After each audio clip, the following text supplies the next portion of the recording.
I think we shut down Savard's line pretty well. Our power play scored 2 goals. We killed penalties pretty well, and Michael Yu played great in net. So we just have to play the same game. Well, last night, I think that we suffered a real rude awakening. I think that some of the players probably a little bit overconfident, and we certainly didn't work as hard as we have in the past games. But we're looking to avenge that defeat tonight, and I think that to do that, we're going to have to skate a lot better and check a lot better. We didn't take the game to them. They took it to us, and especially in the third period. So I really think tonight that we have to play the game on their end to be successful. The reaction from both sides of Game 1. Last night, the Blues win it 4-2. Hi, Ken Wilson along with Dale Talon. It's another night, and certainly the pressure tonight on the Chicago Blackhawks. Pressure was on the Blackhawks to start the series. Everyone expected them to win easily. No pressure on St. Louis. Everyone expected them to go down easily. Not the case now. The pressure twofold for the Blackhawks. Giving up the home ice advantage, losing the home opener. They have to come out with a great flair tonight, get off to an early lead. St. Louis, their whole philosophy, stay close for as long as possible, especially for the first half. They accomplished that yesterday. Their power play came through in the third period. They got a couple of breaks. Liut came up big, and as a result, they scored into the empty net and won a big hockey game for their franchise, a 4-2 victor. One of the key men last night for St. Louis was young defenseman Rob Ramage. Ramage, everybody much maligned all season because of the trade for 2 first picks, but he really played well last night. He was the best player for St. Louis. He logged about 40 minutes of ice time. He set up 2 of the goals. The first 2 goals the St. Louis Blues scored to tie the hockey game, and was very strong in front of the net, wrestling most of the evening with Al Secord. And Bob Murray had one of his finest games of the season last night. Murray shooting the puck a lot in that first period, set up 2 goals to start the 2-0 lead for the Blackhawks. Their power play, only 1 goal in 7 attempts. That was their downfall last night, but the Blackhawks have to come out shooting on the power play. Too many pretty plays, too many passes, and not enough shots on Liut. As had already been planned before last night, Orville Tessier goes to Tony Esposito in goal tonight after Murray Bannerman played in goal last night. So it's Game 2. The Blackhawks and the Blues, best-of-5 series to open up the Stanley Cup playoffs. Game 2 of the playoffs is brought to you in part by Budweiser. For all you do, this Bud's for you. By your local Chicagoland Toyota dealers. They've got it right. By your neighborhood True Value Hardware store. And by your Chicagoland Chevy dealers. Your guys in the blue bow tie. We're just about set to go here at the stadium, but first, let's go back to our Sports Vision studios and Mike Lederman. Thank you, Ken and Dale. We'll be back to you in just a couple of minutes. You can hear the crowd is ready. We'll see if the Blackhawks are. Let's talk about some other sports. 4 baseball games this afternoon. Still not good news for Chicago teams. The Cubs and Expos at Wrigley Field. The results still keep Chicago teams 0 for the season. Montreal pounding Dickie Knowles and 2 relievers, 7-3 the final. Knowles giving up 5 runs and 7 hits in 5 innings. Elsewhere, the Mets shocked Philadelphia again, 6-2. Minnesota topped Detroit 5-4. Boston outscored Toronto 7-4, and the Masters golf tournament got underway, and there's a jam up at the top after the first round. Down in Augusta, tied for first at 67. You see them there. Jack Renner, Raymond Floyd, Dr. Gil Morgan, and there's a very familiar name topping the 5-way tie, 1 stroke back. Pennzoil's own Arnold Palmer. He's at 68 after 3 long birdie putts on the back 9. Tied with Palmer, Seve Ballesteros, Charles Coody, J.C. Snead, and an amateur there, Jim Hullett. Let's go back to Stanley Cup action. All 8 first-round series are going on this evening. A couple of games underway. Boston leading 1-0 in games over Quebec. The 2 teams are tied tonight 1-1. Rick Middleton, the goal for the Bruins. Anton Stastny for the Nordiques. The Rangers are looking for another upset over Philadelphia, but the Flyers on the goal by Brian Propp lead in the first period. The Islanders pounded Washington last night in the Caps' first Stanley Cup appearance. They're underway scoreless. And Montreal again losing to Buffalo. You see Dale McCourt has scored for the Sabres 1-0 at the Forum, where the Sabres shut out the Canadiens last evening. North Stars beat Toronto 5-4 in a close one last evening. They'll play in a few minutes, while Wayne Gretzky, 4 goals for the great Gretzky in the Edmonton win over Winnipeg. Calgary edged Vancouver in overtime late last evening on a goal by Eddies, and they hope for 2 in a row at the Stampede Corral. One quick note. Larry Brown, coach of the Nets, has quit. The rumors are true. He's going to Kansas. Let's go back now as we go to Chicago Stadium. Here at Ken and Dale. The crowd ready here tonight at the stadium. The referee is Dave Newell. Here's a look at Mike Liut, who starts in goal for St. Louis. There's a season record. Liut coming up strong last night for the St. Louis Blues, and there's the veteran, Tony Esposito, against St. Louis in the playoffs. He's won 4, only lost 1. But better still, his goals against St. Louis is 1.39, and he has 1 shutout against the Blues in playoff competition. With Dave Newell refereeing, Bob Hodges and Wayne Forsey, same linesman as last night in the crew, and underway. Controlling the puck, St. Louis. Brown, Scheidel, and Dory on defense. Federico plays the puck off Bob Murray. Brian Sutter a shot. And Esposito the save. Here's Lysiak centering Preston, and Darryl Sutter can't clear. Brown, Scheidel keeps the puck in. Lysiak with it, a move around Mark Reed. Pinned in by Federico. Lysiak circles the net. Some great work in his own zone by Lysiak. The puck deflects off Preston wide. Liut knocks it down, and Preston tries to do the same to Brown Scheidel. Darryl Sutter to Wilson, the shot off Dory. And the puck caroms to center ice. This is Lysiak. 40 seconds gone. No score in the first period. The Blues with the puck. Brown Scheidel. And it's deflected by Brian Sutter to center ice. He gets it right back. A shovel pass to Dory. Andre Dory flips it in. The two teams ready to change lines. Bob Murray feeds to Doug Wilson. Out to the right wing with this team changing. Finally, the puck touched by a Hawk, and the Hawks offside. Look at Dennis Savard kept off the score sheet last night against St. Louis in that opening match. Savard, the Blackhawks desperately need a good production night from him tonight. Larry Patey will be out there every time that Savard and Secord and Larmer steps out. He has Crombeam on his right wing, and the rough tough Jack Carlson on the left wing. Fox on defense with Crossman, Ramage, and Pavis for St. Louis. Blues get the puck in. And it's Crossman in the corner. Hit by Crombie, and Secord takes care of him. Then Fox hit by Carlson, and Savard gets the puck while all the bumping's going on.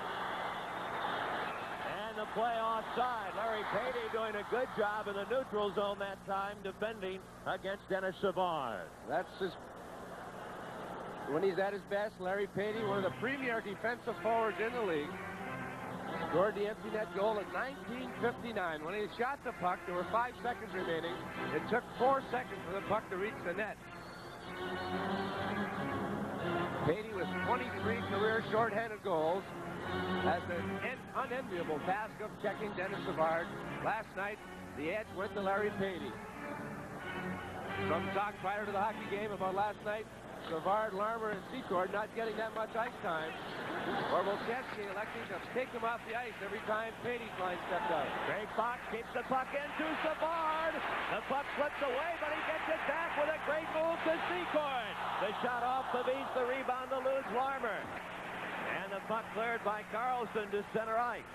This is Crossman as the Hawks take it to the Blues in the first 2 minutes. Secord in the corner.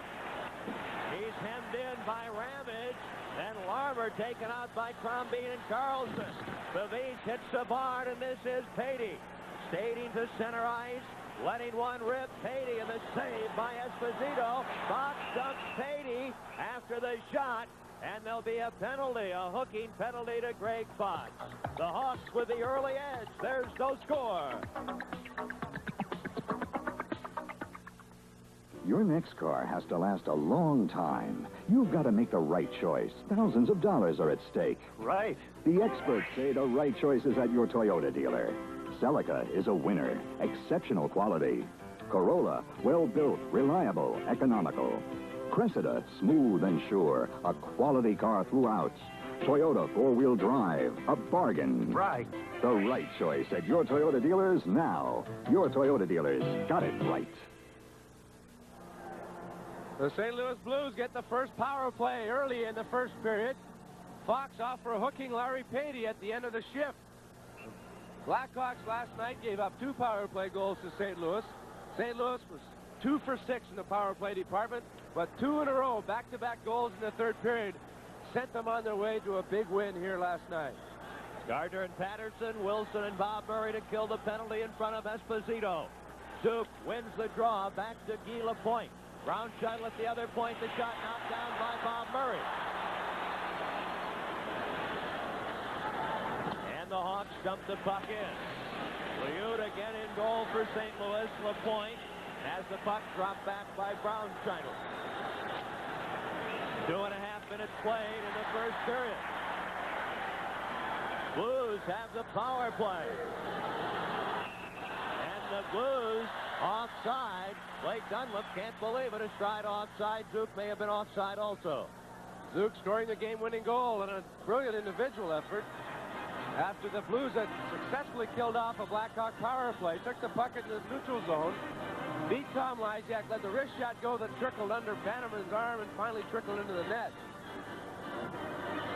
Zook, the native of Sault Ste. Marie, Ontario, and a graduate of Michigan Tech, the same town and school that Esposito's from, and the same school Esposito went to.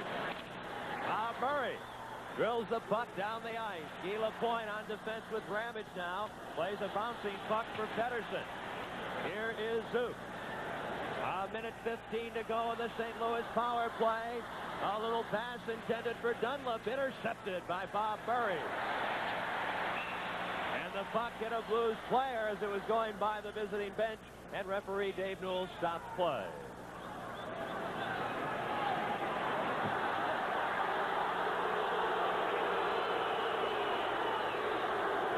Crowd unhappy, as is Bob Murray, that the officials want the face-off inside the Chicago blue line.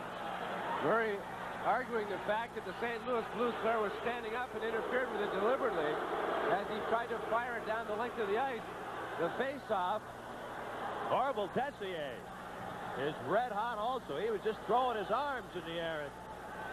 Referee Dave Newell. Hawk short, still for 1:05. Ramage to Mark Reed. Now Feimster on defense with Crossman, Preston, and Marsh. The forwards, Lapointe, great pass. Reed shoots. Blocked in front by Feimster on a super defensive play.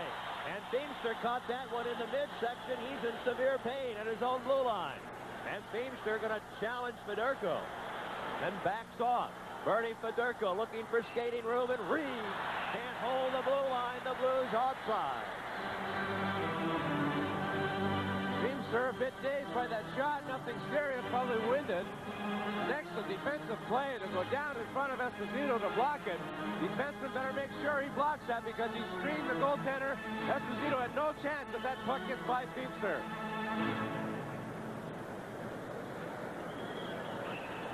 Those hockey players are made tape and guts. That's what you put.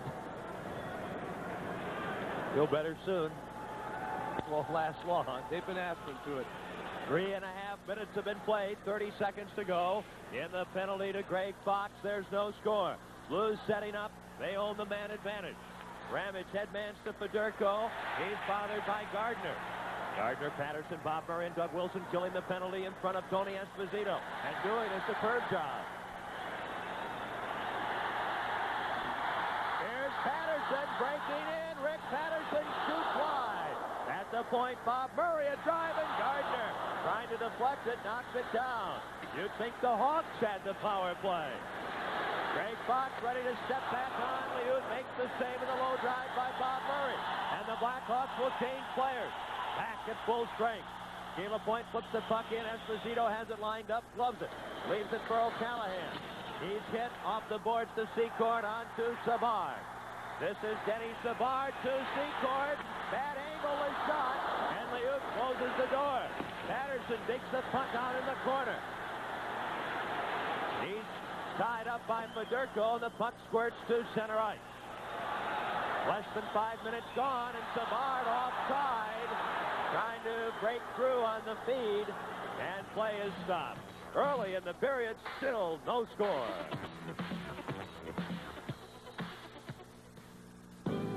If you're particular about furnishings for your home, you're probably just as choosy about paint for your walls. And True Value hardware stores can help you get just the right look with True Test Satin Hue Flat Latex. Satin Hue provides a soft, matte finish in many decorator colors, and it's completely washable for lasting beauty. So if you want an elegant, velvety appearance for walls and trim, choose True Test Satin Hue Flat Latex, sold exclusively at participating True Value hardware stores and home centers. Toronto Maple Leafs ahead of Minnesota in the first period at the Met Center in Bloomington. the Czechoslovakian Freitzer, giving them the 1-0 lead. Philadelphia is ahead of the New York Rangers 1-0. The Sabres ahead of the Canadiens 1-0, all in the first period. Blues with a puck, having trouble in front of their own bench. And Turnbull plays it away from Savard. The pass out of the reach of Zook. Blues have to be playing with more confidence tonight. The Blackhawks seem intent on taking the body much more. Larmer in front for Secord, blocked by Ramage. Here's Savard. The shot, he scores! Dennis Savard!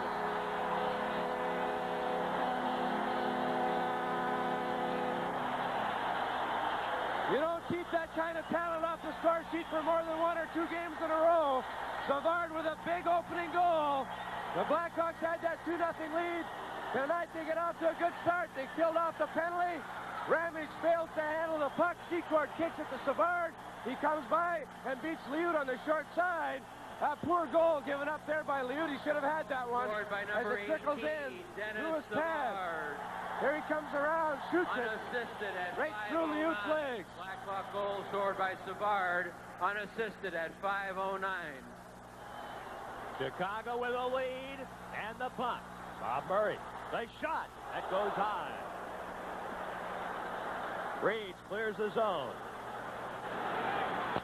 Bob Murray smashes it back in, but the Hawks are offside. That time, linesman Bob Hodges had to dodge the puck and also make the call.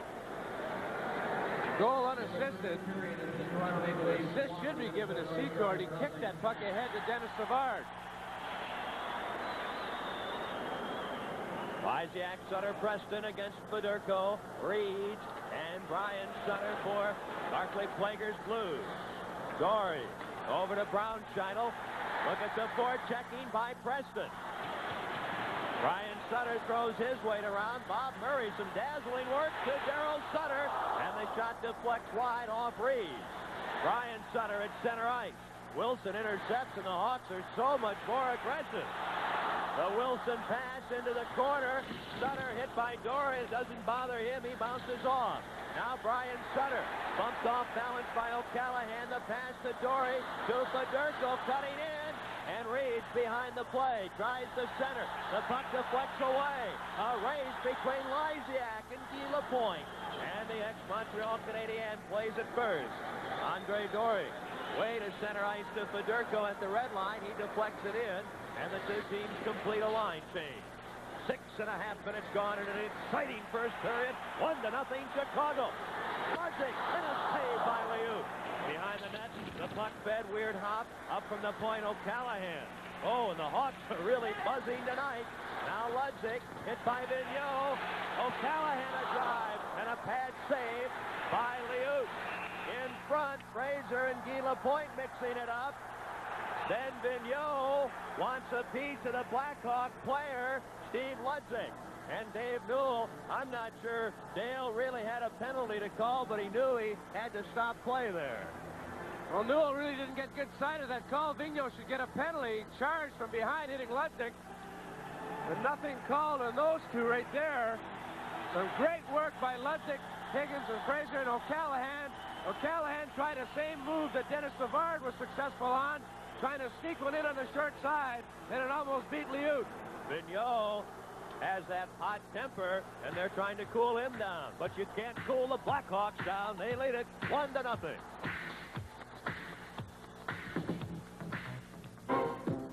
Move over, Ford. Move over, Dodge. Move over, imports. The #1 selling Chevy trucks are rolling in by the truckload to your Chicagoland Chevy dealers. Extra trucks to save you big bucks. Chevy S10s with V6 power. S10 Maxi Cabs, 4x4s and Blazers. C10 trucks, vans, and Suburbans. Want to save big bucks on your Chevy truck? See your Chicagoland Chevy dealers. The guys with the blue bow tie.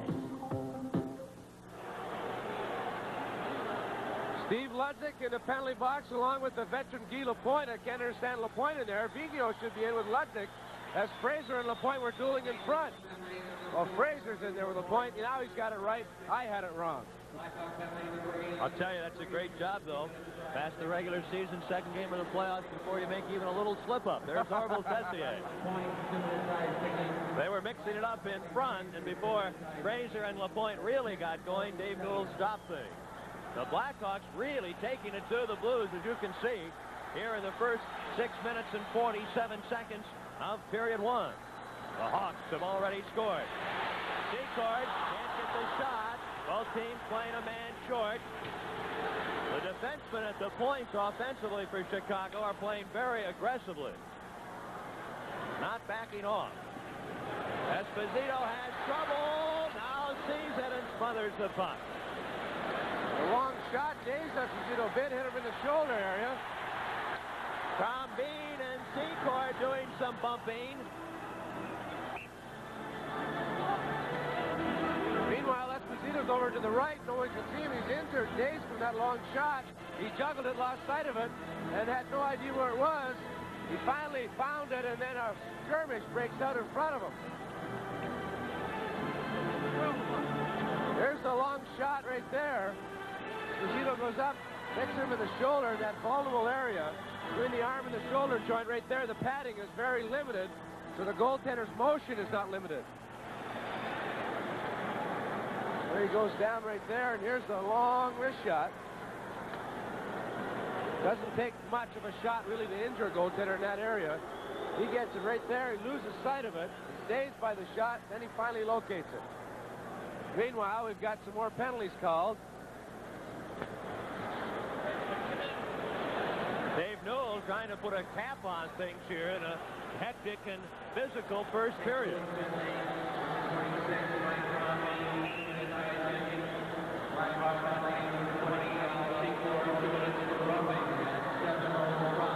High-sticking Crombeen, roughing for Secord. Both teams will play a man short. A minute 42 left in the penalties to LaPointe and Fraser, and the 2-minute calls now to Crombeen and Secord. Savard will be the lone forward for the Hawks with Wilson and Bob Murray. Pedersen will play the same role for St. Louis with Dory and Brownscheinel. See quite a display of stick handling with two of the best offensive players, Pedersen and Savard, one-on-one, plus the two defensemen. Savard steals the puck. This is a delight for Savard to see open ice, and the crowd feeling that Savard was the victim of an infraction. He gets the puck from Bob Murray.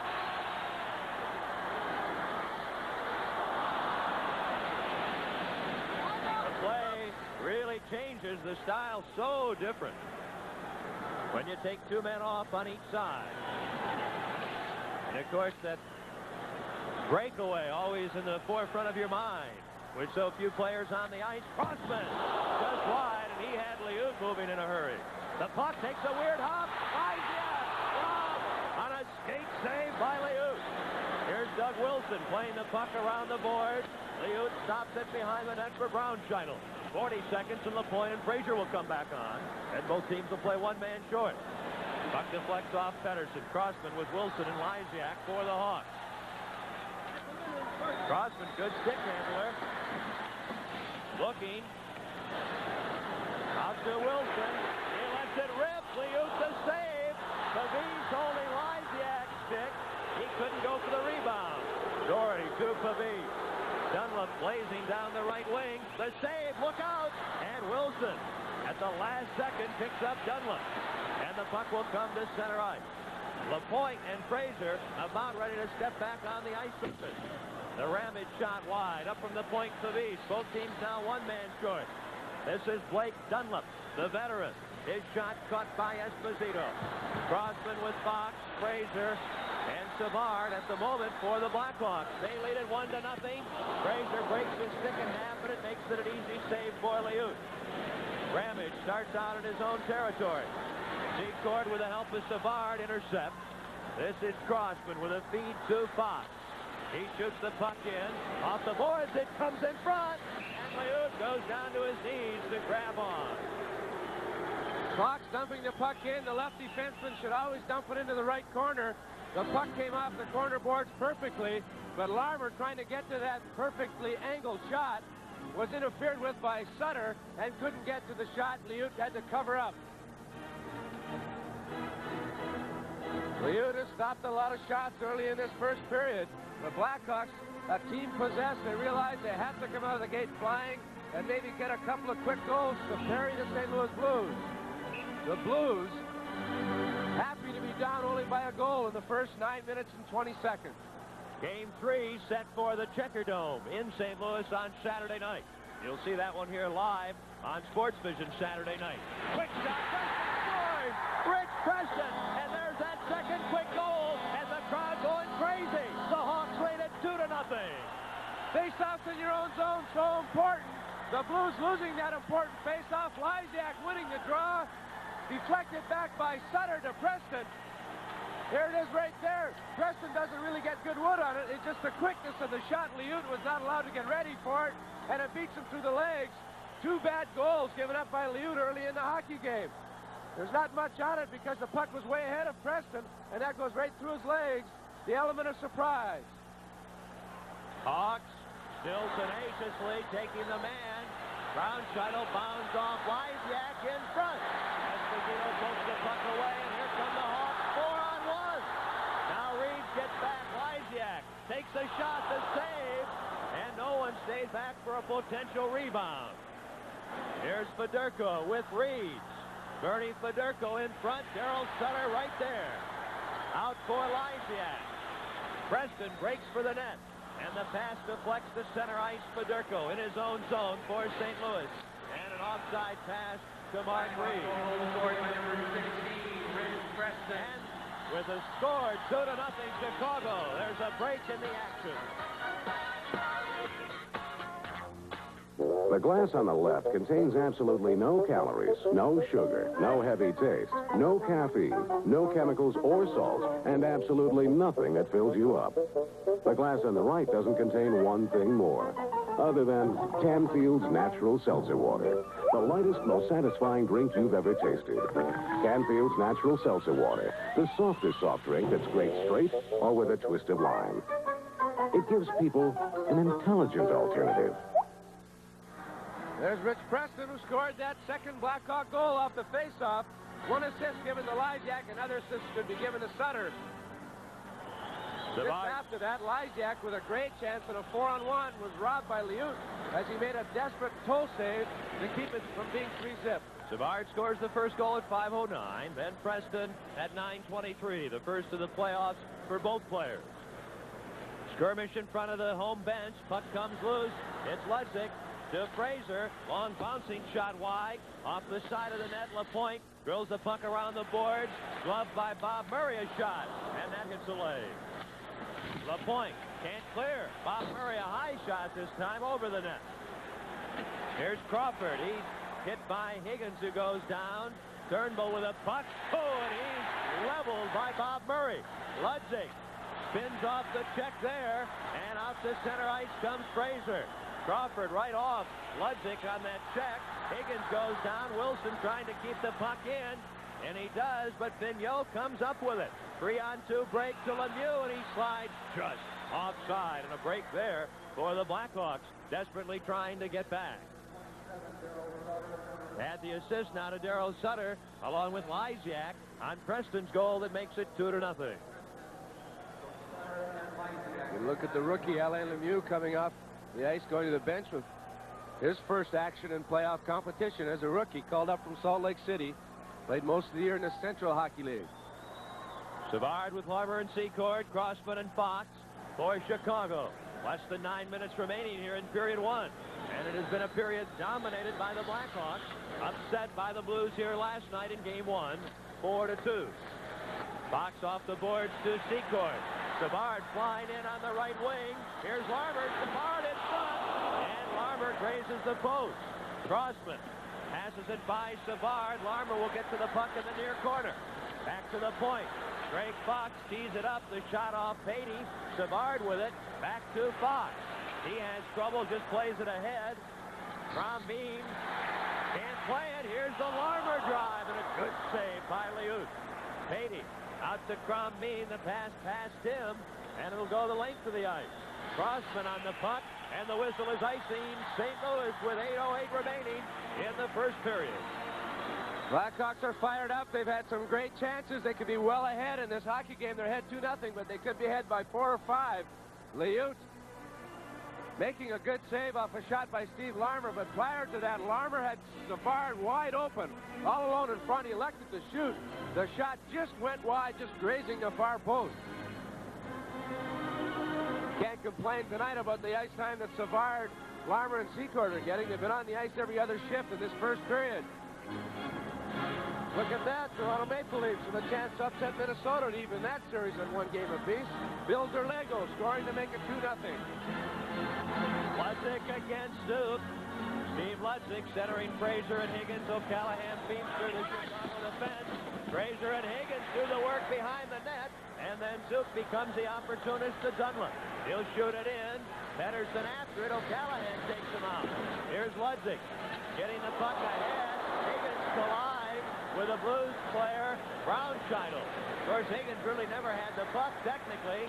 And Ludzik shoots the puck in with Fraser a step offside. I can't believe no penalty call there. Brownscheitel just leveled Higgins. Higgins wasn't even paying attention to the puck. No call by Newell. Somebody ought to blast the puck at one of these referees, maybe to wake them up, get the cobwebs out of their eyes. 2-0, Chicago. The neutral face-off won by the Hawks. Beamster flipping it in.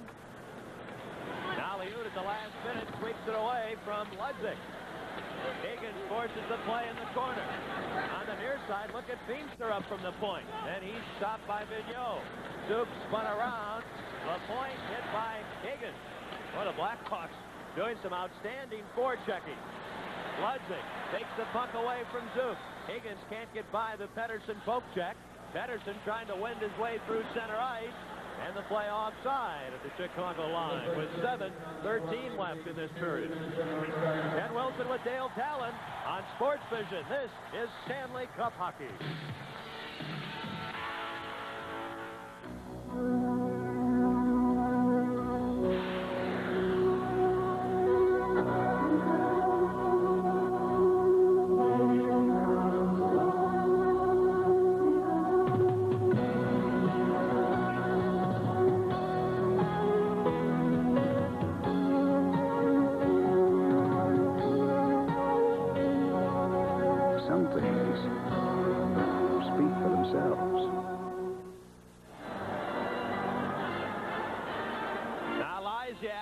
Against Fedorko. Bob Murray just shoots the puck ahead. Dory dashes back for it. He tries to fake away from Preston. Can't. And Lysiak scores on the setup by Sutter. Preston and Sutter do the work. And Tom Lysiak with playoff goal number 2 makes it 3-0 Blackhawks. Thank God Dave Newell's not calling anything. No, penalty could have been called very easily against Preston. Watch as he hooks up Andre Dory in behind the net. Dory with a little bit of a stutter step to slow Preston up, then he trips him up. Here, it could have been a penalty there. Sutter gets the loose puck out to Lysiak. The quick shot, again, through Liut's legs. All 3 goals have gone through the 5-hole. Goal scored by number 12, Tom Lysiak. Assisted by number 16, Rich Preston, and number 27, Daryl Sutter, at the 13-minute mark. With a 3-0 lead, the Hawks with a puck in their own zone. Crossman to Larmer. Ahead to Savard. Secord with him. Takes the pass. Has some trouble. Can't get it ahead. Has to circle to get Savard back onside. Crossman flips it in. Ramage the high stick. Hits it. Crawford touches it. And the play whistled dead by the high stick.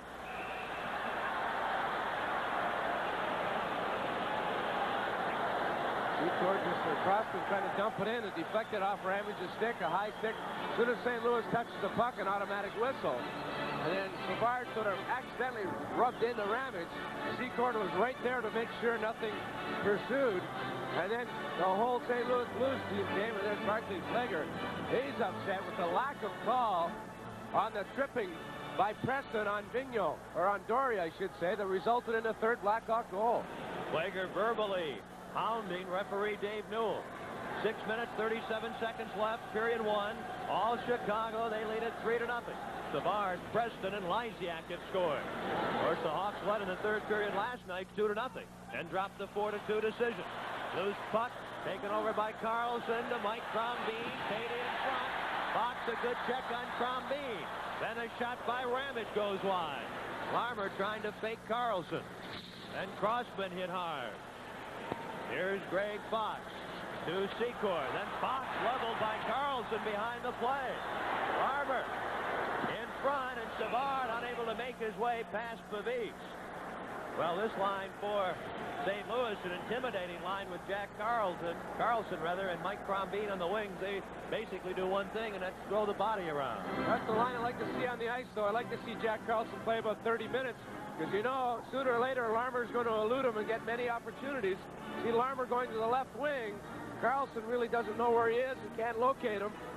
The longer this line is matched up against this line, the more chances they're going to get. 6 minutes a second left, period 1. Game 2, best of 5 opening Stanley Cup playoff series between the Blackhawks and the Blues. It'll be Savard against Payday when they line things up for this draw. Secord blasts it wide. Larmer with Pavis on his back. Now Secord hit by Payday. The 4 by for the puck. It comes loose to Ramage.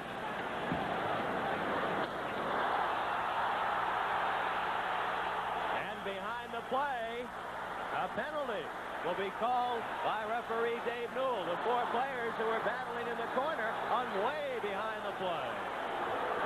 Well, Newell calls a penalty on Larmer, then he's really asleep at the switch because Pavis retaliated and slashed as Larmer was trying to get away from him. So a penalty to be called, but the Hawks have the commanding lead, 3-0. We believe nobody sells Datsuns for less than King Datsun. The King must and will consider any reasonable offer. So forget list prices on high-mileage Sentras, the hot new Pulsars, roomy Stanzas, sporty SXs, luxurious Maximas, and the awesome Z. King Datsun prices start at a low $49.49. Remember, if you don't get the King's price, you'll probably pay too much. Ray Harris King Datsun, 6200 West Dewey, next to the Leaning Tower Y in Niles.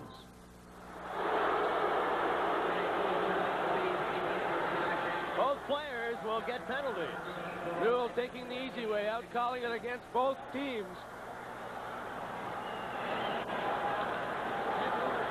Clubs will play a man short. Larmer a roughing penalty after Pavis's slash at 14-16. Here's Pettersson with Dunlop in front of the net. Into the corner, Dunlop can't get the pass. Here's Doug Crossman. Out to Kurt Fraser. He's at one forward spot with Steve Ludzik. Fraser shoots the puck in. Liut lets it go. And Ludzik has it. He looks up to find Ramage pulling him to the ice. Fraser is dumped by goaltender Mike Liut, and they're going to give a penalty to Fraser. That's hard to believe. Liut seemed to trip Fraser. They're going to give a penalty to Fraser, who was going after the puck, so can't really be called for a charge. He never really got Liut. Let's look at it.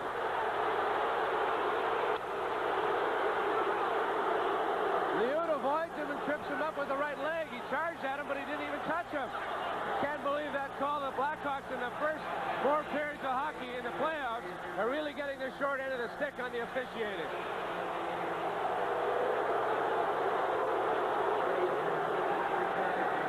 Charging penalty to Kurt Fraser at 14:48. 32 seconds after the Pavis and Larmer penalties. Too many times the referees allow the score to dictate how they call a game. They look at the scoreboard as 3-0. They seem to forget that last night the Blackhawks lost the hockey game because the officiating went against them.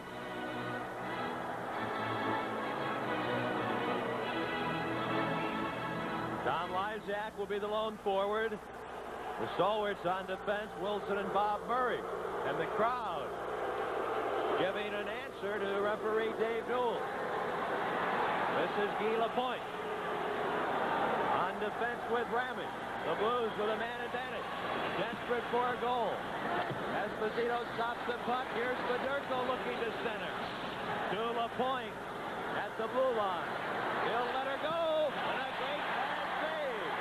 Esposito. A sensational save. And he has not been tested really that much here in the first period by St. Louis. Ramage. Stick handling. Stop. Federko has Brian Sutter in front. LaPointe to Ramage. The drive high. And Federko trips Lysiak. LaPointe over to Ramage to Federko. He'll try to go upstairs. And Esposito, a dazzling save to Rob Federko. I can't believe there's no call on that triple. Tom Lysiak. They have the man advantage of 4-on-3. Lysiak gets tripped up. It's worked into a 3-on-2 situation. The pass across from Ramage to Federko. He hesitates. Esposito slides across. And then he reaches back with the goalie stick and his gloves and it prevents a sure goal right there. Esposito has had little or no work. He's come up with 2 unbelievable saves in this shorthanded situation. Blackhawk owner Bill Wirtz practically behind Orville Tessier, leaning over the glass as if he'd like to get out and take part in this hockey game, and I know he feels that way. What a great owner he is, and what a tremendous hockey fan Bill Wirtz has been for so many years. No one deserves the Stanley Cup more than that man right there, Bill Wirtz. The usher right next to him. The NHL. Really, right there. He is beaming also. As Tessier getting a little upset now. He's stalling for time. Orville Tessier undoubtedly is going to send a message out to Dave Newell if Newell isn't already getting it. The delay is the message. Really, you don't need to say anything more.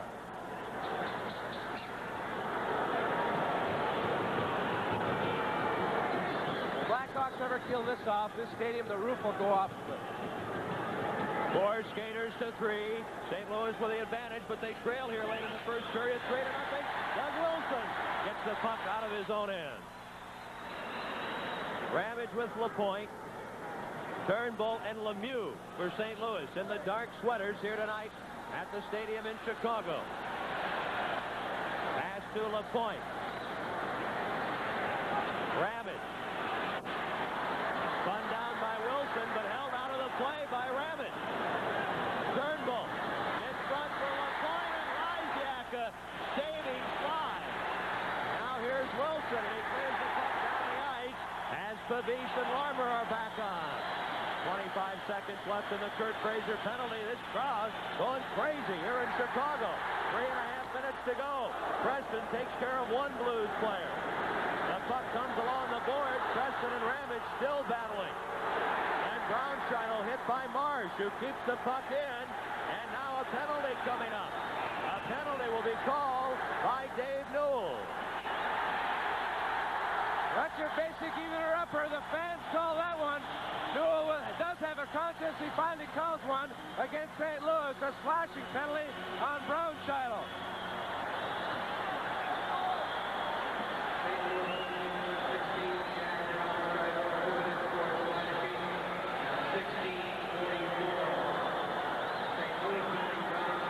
Penalty-filled first period, and a period with 3 Chicago goals. Still Fraser with 4 seconds to go in his penalty. 9 penalties called in this period. Brownscheitel off for slashing. We've had some high sticking, some elbowing, some roughing, and a couple of slashing calls of the 9 penalties.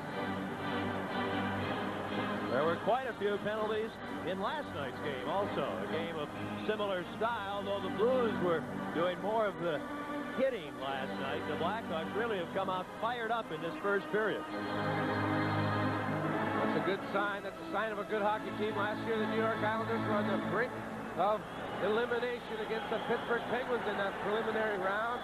They came from behind to defeat Pittsburgh and went on to win the Stanley Cup. Philadelphia at home has a 1-0 lead over the New York Rangers tonight. Quebec and Boston tied at 1. Secord. The shot was fine. Fraser back on. Chicago with a power play for 1 minute 50 seconds. Puck to the far corner. Dory after it. Larmer there. Secord and Patey on the spot also.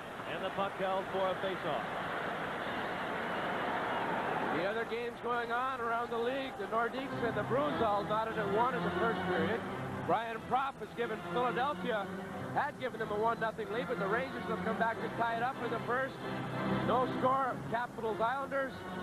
The Leafs ahead 2-0 over the North Stars. The Sabres ahead 1-0 over Montreal.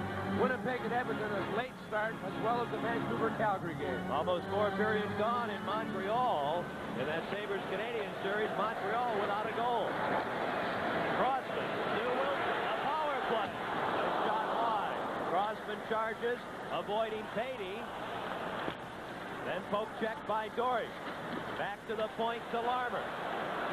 Across to Wilson. Back for Crossman. Hawks patient on their power play. Looking for the excellent shot. They still have a minute 15 of the power play. Now it's Savard. He shoots. 4-0. Number 2 for Dennis Savard. The difference in the hockey game last night was the power play. The inability to score on it. They're starting to shoot the puck. They passed the puck too many times on it. They've decided that they should shoot it more often. Savard wasting no time, beating Liut on the short side from an almost impossible angle. Right at the face-off dot. Blackhawks goal from there. The low shot beats Liut. Number 18, Dennis Savard. Assisted by number 24, Doug Wilson, and number 28, Steve Larmer at 17:34. The Blackhawks with a super first period have truly tested the Blues and Mike Liut, and Liut has responded with something less than a dazzling performance. Kurt Fraser, 2:10 to go, first period. Ludwig, hit by Dory. Fraser and Zook. Along the near board, Fox golfs it behind the net around to the far wing. Pettersson plays it to the near side. Fraser steps into Dory after the puck slides down the ice. Crossman back for it. Pettersson after him. Fox ahead to Fraser. He'll just dump it to center ice. Well, there's a lot of hitting after the puck is left an area. Everybody making sure to get a final shot. Dunlap takes out Crossman. Higgins taken down by Ludwig. Ludwig appeared to be a bit winded, caught in the midsection. He limps off. Fox flips Duke to the ice. Dunlap taken out by Crossman. Now Higgins and Brian Sutter. And Lysiak takes the loose puck. Around the boards to the near corner. Ludwig is in severe pain over on the bench being attended to. And Fox shoots the puck in wide. A minute 5 left, first period. Oh, Chicago Hawks lead it 4-0. Loose puck, Maderko goes by Bob Murray. Brian Sutter whacks him in the side. Across the rink to Alvin. The shot, the save, the puck loose in front. And Lysiak clears it down the ice. That puck lying dangerously loose in front of Esposito. An icing call against Chicago. An excellent save there by Esposito. He's only had to make 3 or 4 good saves all period. That time, the youngster Vigneault coming in on the right side lets the shot go. The save was made. The puck lay there flat as Sutter was dueling with Bob Murray. And there's Steve Ludwig, a bit winded on the end of the Chicago Blackhawk bench. Drilled, unfortunately, by Tim Higgins. Well, they're hitting everything in sight, and sometimes your own player gets in the way. And Higgins and Ludwig more surprised than anything and a bit dazed at the end of that long shift. His face almost as white as his sweater as he sits on the bench. Ramage, bouncing puck for Pavis. He turns it in, but Daryl Sutter has it. Two teams at full strength. It's 4-0. Chicago. Dennis Savard with 2 goals. Rich Preston and Tom Lysiak have also scored. Savard's goal at 17:34, the lone power play marker. Brian Sutter gets the puck in, and Wilson has it. 20 seconds remaining in the period. Here's Lysiak with some fancy stick handling to Preston. And he can't get a good shot away. Bob Murray. And Liut almost had that one get by him. Pavis is desperate, looking for a face-off. Now just gets the puck to center ice. And they're going to go at it. Preston and Brian Sutter. There'll be a penalty coming up before the fight. And that stems from in the corner where Preston sidestepped Brian Sutter, who really took a long charging run at the Blackhawk player. Well, Brian Sutter is not going to see his team get pushed back for 20 minutes and not stand up. Well, no frustration in anything. Preston doing an excellent job back-checking on Sutter. Sutter got frustrated, dropped his gloves, and started to wail at Preston. You see Sutter going down the stairs to the locker room of the St. Louis Blues. Sutter this season with 254 minutes in penalties. Only a second to go. 2 minutes for roughing. Blackhawk penalty number 16 with Preston. 2 minutes for slashing at 19:59. St. Louis penalty, Brian Sutter. 2 minutes roughing. Blackhawk penalty, Preston. 2 minutes slashing at 19. And that's the end of an opening period that has to satisfy this big crowd and certainly has to do wonders for the temperament of Coach Orville Tessier. The first Savard goal at 5:09, then Preston scoring. Lysiak from Preston and Sutter, and then Denny Savard, his second goal in this penalty-filled first period at 17:34 on the power play. 4-0, Chicago.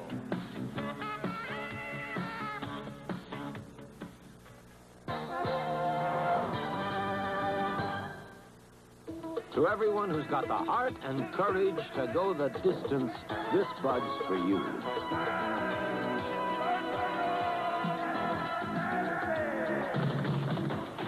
Yes.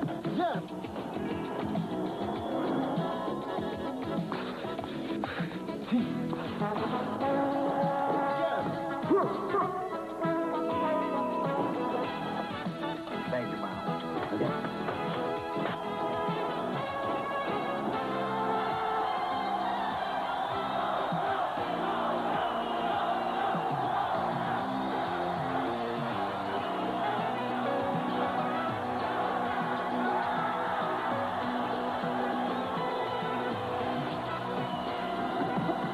Yeah, just for you. That distinctively clean, crisp taste that says Budweiser.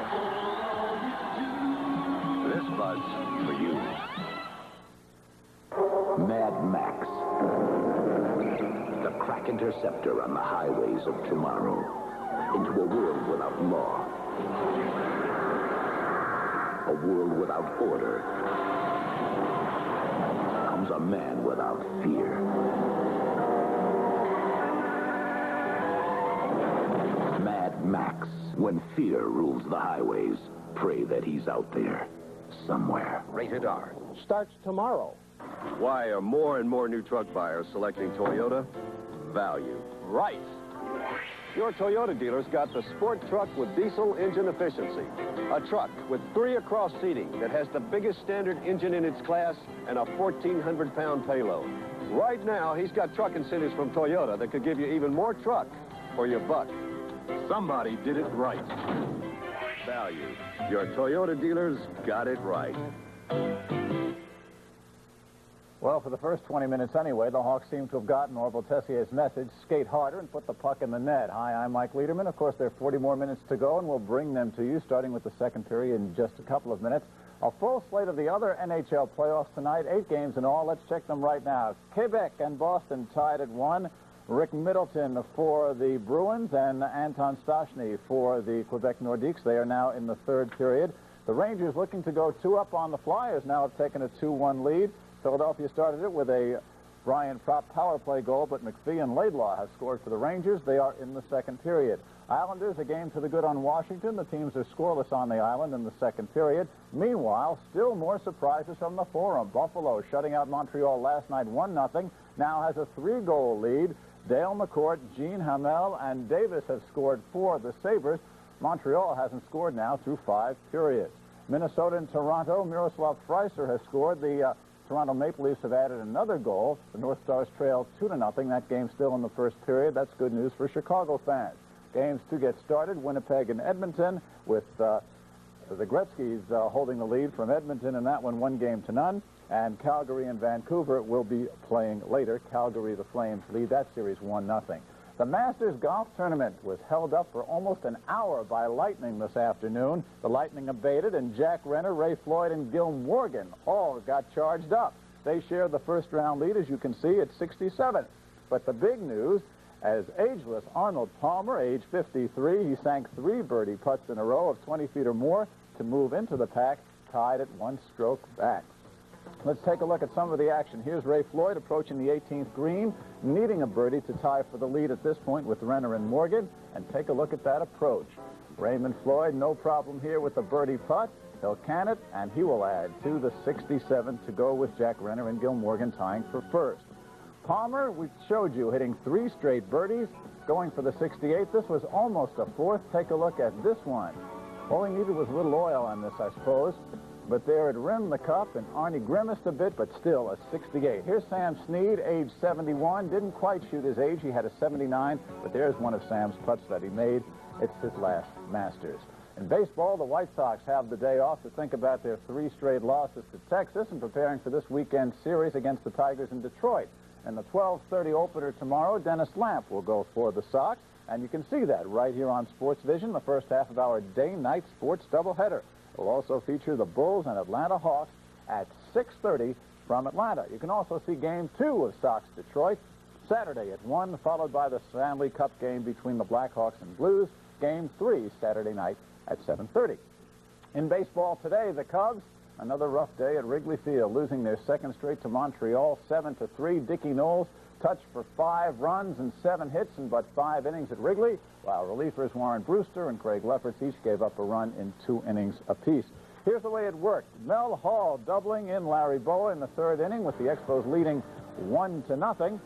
As the relay is botched, you'll see Bowa stopping at 3rd. Then we'll see the relay throw get away, so he will score to tie the game at 1. The Cubs will take the lead in the same inning as Bill Buckner slammed one off Al Oliver. It was scored a single. Hall came in, and we will go 2-1 for the Cubs. But the Expos blew it open with a 4-run inning in the 4th. Tim Raines getting 2 RBIs right here. 2-out single scoring for Marty and Flynn. Got the single off loser Knowles, making it 3-2 Montreal. Now watch this. Keith Moreland. You see Bill Buckner, they're all converging with 2 men on base. Unfortunately, it landed right on the chalk. Nobody could catch it. 2 runs scored. The Expos went on to lead 5-2. Both teams added another run. It was 6-3. Jim Wolford, the former Giant, came up in the 9th. He iced it with a solo shot, making it 7-3 Montreal. The 10th straight game the Expos have won in Wrigley Field. Let's check out some of the other Major League games today and tonight. You can see Cleveland and Oakland later. Kansas City postponed at Baltimore. Minnesota beat Detroit 5-4. Milwaukee and California, the Yankees and Seattle will be later. Meanwhile, Boston beat Toronto 7-4. Let's go to the National League, see what we've got here. The Mets beat Philadelphia again. Pittsburgh leads Houston 1-0. All right, we will have more second period action as we go back to the stadium. But first, these messages. We'll see you after that. True Value, more than a name, it's quality. Dependable name brand products at prices you can afford. It's selection, the kind you have a right to expect from the nation's largest hardware chain. And it's service, the added benefit you won't find everywhere else. When you're looking for a store that does more than sell merchandise, look to True Value. More than a name, it's our way of doing business.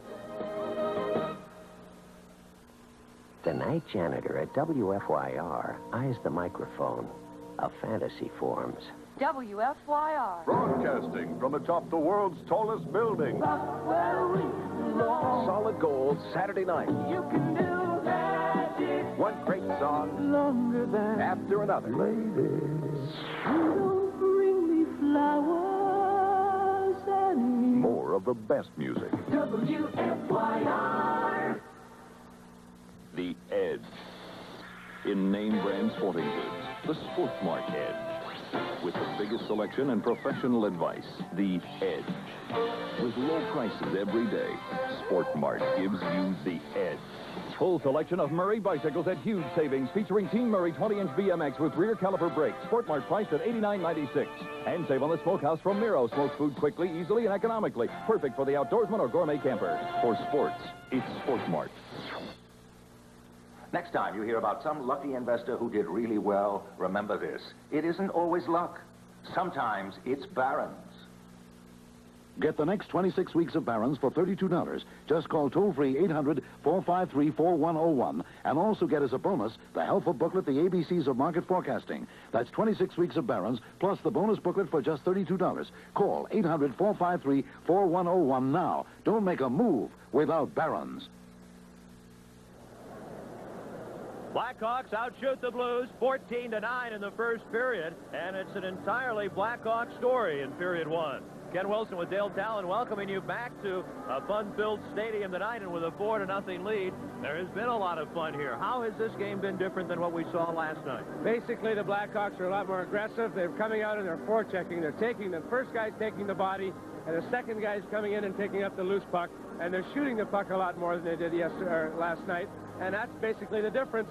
St. Louis trying to stay close. They didn't forecheck. They didn't have the opportunity to. They had to pull back and allow the Blackhawks to come to them. And also, Liut looked a little shaky on 4 of those goals. So the Blackhawks get 4. Dennis Savard has 2 of them, and it was Savard who got the Blackhawks going, coming up with a goal very early in the period at 5:09. Well, the Blackhawks finally get the puck in the St. Louis zone. Larmer, with that bit of a stutter step, dumps it in. Ramage mishandles it. It goes right to Savard. Now, he comes around from behind the net, goes to his forehand, and he should never score from there, but he does. It goes right through Liut's legs, and a 1-0, a very important first goal for the Blackhawks. If it had been reversed, boy, the Blackhawks would have been in big trouble. The pressure certainly would have been on them. Then Lysiak, face-offs in playoff hockey, very important. Wins it, deflects off Sutter. Preston just gets a shot away. It's not a hard shot, but it's quick. Liut is not ready, and it goes through his legs again. The first 2 goals right through Liut's legs. That goal at 9:23, then Lysiak scores at the 13-minute mark. Well, this line has really come out storming. And also, Savard's line has played a lot more in the first period than they did almost the whole game. A penalty could have been called here, but Newell's not calling that many. Preston trips up Dory, Sutter out to Lysiak, and bang again right through Liut's legs on the quick wrist shot from Lysiak. There were a number of penalties in the first period, and the Hawks' final goal came on a power play. Yes, they have to be good on the power play. They only scored 1 in 7 attempts yesterday. They're against Savard, a bad angle, beating Liut on the short side, on the low side. 4 goals, and the goaltender really didn't look that sharp. So Savard gets 2, Preston and Lysiak the others, and the Hawks with a commanding 4-0 lead.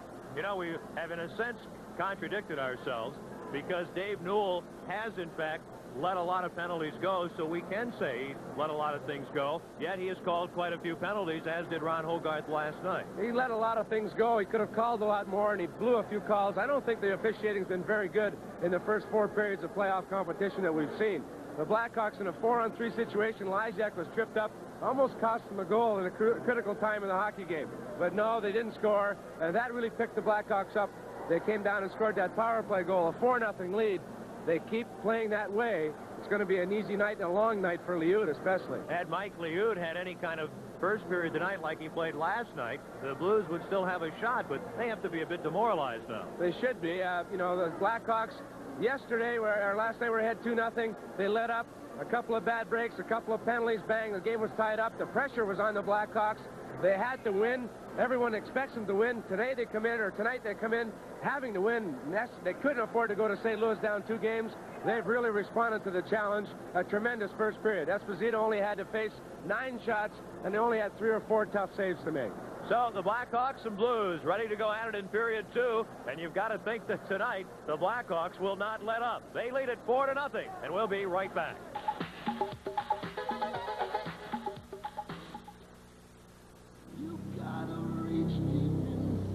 We always run faster together. Maybe it's the baton. Maybe it's the way we push each other. Not your best, otherwise alive. Bring out your best, otherwise alive. Bring out your best. The best never comes easy. That's why there's nothing else like it. So this is what the bus is all about. Yep. It's the year of the Cavalier. Quite a car. We'll see. It's got a high compression, electronically fuel injected 2-liter engine. Front-wheel drive. And you'll like Cavalier's rent low price. I'll take it. Chevy Cavalier, priced lower than $82, makes now the time to buy. Cavaliers start at just $58.88. See your Chicagoland Chevy dealers, the guys with the blue bow tie. Now, America has a national daily newspaper, USA Today. Sports for you in the USA Today. The scores, the stars from every state. The nation's sports in a different way. USA Today, America's most comprehensive sports coverage, plus money, life, and the nation. USA brings you the USA. I've been waiting here by the phone, wondering if you're ever going to call. You know you need new carpeting, and you must know where to get the best value. Empire's prices start at $6.95 a yard, installed with padding, delivery in 3 to 4 days, credit available with no installment payments for 60 days, free Bissell shampoo with 2 rooms, even a free T-shirt with any order. So how much longer am I going to have to wait? 588-2300 Empire. Ah, maybe this is you. Empire. Awaiting the return of the two teams for the second period. Hawks lead it 4-0. Both teams will start period 2 a man short, and tonight 7 other Stanley Cup playoff games. The Capitals ahead of the Islanders in the second period. You see it right there. Gould scoring to make it 1-0. Vancouver is taking a 1-0 lead over Calgary. Gradin, the goal scorer for the Canucks over the Flames in the second period. They had quite a game, Calgary and Vancouver, last night at the Corral in Calgary. That 4-3 Flames victory in overtime. The Rangers again giving the Philadelphia Flyers some trouble at the Spectrum. Kleinendorf, the rookie, ties it up 1-1. Prop for Philadelphia. It's in the first period, and the Toronto Maple Leafs ahead of Minnesota 2-0. Freitzer and Derlego scoring for the Maple Leafs. Minnesota Buffalo ahead of Montreal 1-0. Winnipeg and Edmonton a later start. Minnesota's really squeaking out a win over Toronto last night, and Toronto is not fully healthy going into that series with Minnesota yet. They came up with a superb first game. Power play goal with 20 seconds remaining at the Met Center gave the Minnesota North Stars a 1-goal victory over the Toronto Maple Leafs. The Leafs with a lot of confidence, winning 5 of the 8 games they played in the regular season.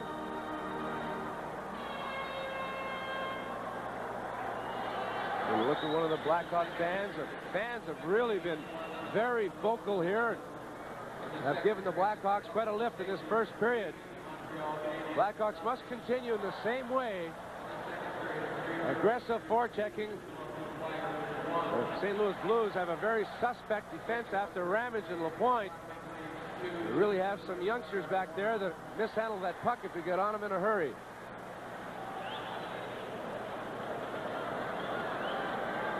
Forechecking, much of the key, as we pointed out, for the Blackhawks in the first period. Can a team sustain that for 60 minutes? That's a lot of effort. Playoff hockey, you must do it. Every team, every player is up sky high. That's why we stress that special teams, the power play, is so important, because in a 5-on-5 situation, every player is giving it his all, 125%, and very seldom you get good chances to score when you're at even strength. Underway, period 2. Patterson intercepts. Still has the puck. The shot, and a tremendous Esposito save. Oh, what a great save by Esposito. Behind the net, trying to center Dunlop. The puck along the board. Savard gathers it in. His pass broken up by Pavis, and the Blues are offside. As we're early in the second period, both teams playing a man short. Brian Sutter and Rich Preston each have a minute 37 left in their penalty. Blackhawks almost gave the Blues some life in that first shift. Pettersson came down and got away a weak shot on the stick side, but Esposito made a save. Savard, Secord, Bob Murray, and Wilson. Dunlop against Savard in the neutral faceoff. Pettersson, the other man up front for the Blues. Pavis and Ramage on defense. Ramage after the puck. Heel circle. Dumps it back to Pettersson. This is Pavis. Ramage over skates. Hit by Secord. And Pavis drills the puck in. Bob Murray point, slams it back to Doug Wilson. First minute of play, period 2. Chicago leads it 4-0. Bob Murray up from the defense, takes a shot, and the puck swept away by Pavis. Savard and Pavis come together. The centering pass to Bob Murray. To Wilson in front for Secoy. The pass behind him broken up. Go, Jimmy, go, go, go! That's Brian Sutter encouraging Jim Pavis. Fedorko pokes the puck ahead. Pavis taken out by Wilson. And Doug Wilson with the puck. 45 seconds remaining in the penalties. Super pass to Savard. Oh, look at the move. Now Doug Wilson. Over to Crossman. Green shot. And Liut stays with it well. Bernie Fedorko in his 7th season. Hit by Darryl Sutter, but the Blues get to center ice. Reeds on a feed from Dory. He gets one back. And Esposito just gets a piece of the drive. Boy, furious action here in the first couple of minutes of this period. Lysiak trying to get right in front. He does. He can't get the shot. And Liut sees the puck. And it's fell on by the Blues player. Brownscheitel as the Hawks. Lysiak tried to squirt through. We've watched Dennis Savard put on some brilliant moves, but Tom Lysiak is putting on a stick-handling clinic in this second hockey game of the playoffs. Lost it. Tried to get a hold of it, but unable to do so. The puck falls. They're just laid there in the crease as Ramage falls on it and Liut covers up. 10 seconds left in the penalties. 4-0 Chicago. Game 3 on Saturday night at the Checker Dome. Crossman. And the shot goes wide. Deflected wide. Crossman again. Lets it go. And Lysiak couldn't quite steer it towards the net. Brian Sutter and Rich Preston back on. Reeves leaves it for Brownscheitel. Good defensive effort by Lysiak. Box ahead to Darryl Sutter. He looks up, lets the puck get by him, and kicks it ahead. Then Reeves knocks it off the boards. Al Vigneault to Mark Reeves. He's slowed up tremendously by Fox. The puck in and then out of the Chicago zone. Brian Sutter plays it ahead. Blues changing on the move. Crossman to Fox. Fraser is on for Chicago at the moment with Lysiak and Preston. Hawks trying to change players also. Vigneault takes out Fraser. Brownscheitel behind his own net. Fraser with a puck now. He eludes Vigneault. Centers. And a save by Liut. Now Crossman. Great save. Fraser stopped by Liut. 3 saves. Bang, bang, bang by Mike Liut. And then Turnbull takes after Ludzik. And just about everyone would like a piece of Ludzik. And the rookie wants anyone who'll take him on. Ludzik and Fraser, 2 excellent cornermen. Tremendous work in behind the net. Fraser gets it out. The shot by Crossman. Low. The save by Liut. Fraser gets that whack at it. He just can't get it over Liut as he lay there and makes the save. Look at Turnbull wedge his way in. He wasn't even involved. 17 minutes, 8 seconds to go in the middle period here at Chicago Stadium. And Lemieux and Ludzik will be waved out. 4-0 Chicago. Savard a pair of goals. Preston and Lysiak also beating Mike Liut in the opening period. Fraser to Higgins. Bouncing puck, unable to control it. He's hit by LaPointe. Fraser in the corner, digging it out. Centering pass, hits a skate behind the net. Higgins. Hawks are just out hustling the Blues. Fraser fanned as the puck slipped away. Ludzik goes down, a chance up the middle of the ring for Crawford, and the puck gets away from him, and it's offside as Ludzik's caught in over the St. Louis line. I'm Ken Wilson. Dale Talon is here, and it's nice to have you with us for Blackhawk Hockey on Sports Vision. Listen to the great hits on the new WAIT AM 82. Touch a Memory. Gonna take a sentimental journey. Gonna set my heart at ease. My kind of town, Chicago is. Touch a Memory on WAIT, the great hit station. Neutral face-off, Ludzik against Lemieux. Well, the Hawks really taking it to the Blues here early in the second period as they did in the opening stanza. Although in the first 30 seconds, Esposito had to make a dazzling save on an early Blues chance. Ludwig to O'Callahan. Springer screen. O'Callahan hits the side of the net. Then Higgins has the puck get loose from him. Vigneault hit by Ludwig. Ludwig to Fraser. To Higgins. And Higgins turns away. Vigneault wrapping up Ludwig in front, pulls him down, and a penalty to Vigneault, and well, there should be. Esposito goes to the bench. The Hawks have an extra attacker. The shot by O'Callahan, and then a great glove save on the rebound. Vigneault will pick up a holding penalty, and tempers are extremely hot, and here go Ludwig, and Vigneault attacks Ludwig. Ludwig couldn't even get the leather off. Boy, Al Vigneault, the Frenchman, really gets that temper up. They started at each other in the first period, and it's carried over into the second. Vigneault had a penalty called already. Couldn't even get the gloves off. Good Ludwig. And with 16:08 to go in the middle period, there'll be penalties and a break in the action.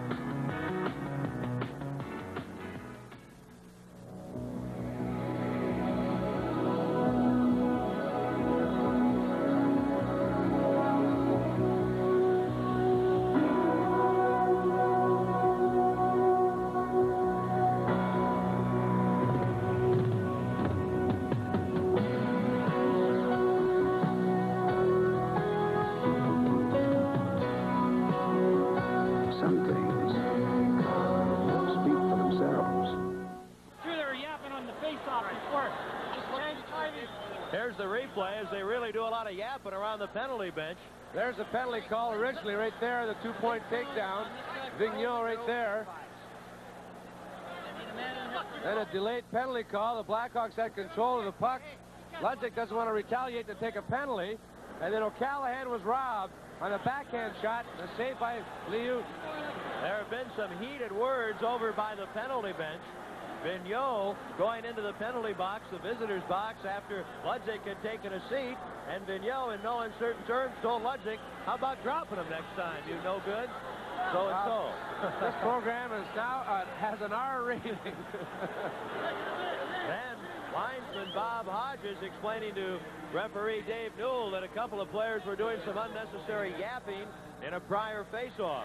So Newell has his hands full, and now Darryl Sutter is really hot with Dave Newell. Ludwig gets 5 for fighting. You know, they're arguing the fact that maybe Vigneault should get 2 for holding and 2 for roughing. Ludwig may be 2 for roughing. Vigneault should get an extra penalty. Vigneault is berating Ludwig as you see him standing there. And I would say that Orville Tessier is doing the same to Dave Newell, although under his breath. So the penalties, 5-minute fighting penalties to each and a 2-minute holding to Vigneault, and Ludwig really didn't do much of anything. He's just started the whole thing by antagonizing everyone, forechecking, running into people, getting his gloves and his stick up, really putting the Blues back on their heels. That line, Fraser, Higgins, and Ludwig doing some standing forechecking. Now at the penalty box, Bob Hodges and Dave Newell laying down the law to the 3 players in the penalty box. That's why they're waiting to get the face-off going. So St. Louis will be a man short for 2 minutes. Well, we got a long way to go the way tempers are. 4-0, Chicago. This game possibly has just begun to get interesting. Blues may get to a point in this game where they have only 1 mark to leave, and it's not in the goal-scoring department. But at this point, they still have some time left, but they have to fend off the potent Blackhawks power play. Savard, Ramage and Secord in front. Here's Crossman, and he can't get to the pass. And Crombeen plays it off Patey into the Chicago end. Wilson with Crossman, Larmer, Secord, and Savard.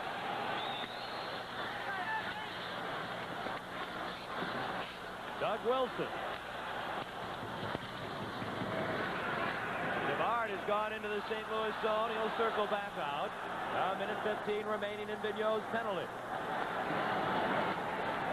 Good forechecking by the Blues. Beatty and Dunlop. Savard overskates the puck. He's poke check, loose puck at the line. Secord can't play it, and Wilson does in a crowd. Back to Al Secord. And the crowd a little bit upset at the ineffectiveness of this power play as Crossman breaks in, shoots, was saved by Liut. In the corner, Savard. Entering for Secord, he didn't see the pass. This is Mike Zook. He slips down and is run to the boards by Wilson. Crossman in his own zone, Zook intercepts. Mike Zook for Crombeen. He'll take the puck to center ice. Armour gets it, and the Hawks have to come back as the puck poked to center ice. Vigneault will be back on in 20 seconds. Now it's Preston darting in. Dory has a line on him. Centering pass, no one there for Chicago, and Zook clears it away. Blackhawks unable to get their power play going. Very cautious. 4-0 lead. They're really back, trying to get things organized. But Beatty and Crombeen have done an excellent job. Here's Crawford, who is serving the 2-minute penalty for Vigneault. He steals the puck, a breakaway. Bobby Crawford. Poke check by Esposito. What a save! And that could take the start out of St. Louis. A breakaway for stripped down by Dory. And the Blackhawks will have another power play. End-to-end action. This is Stanley Cup play live from the stadium.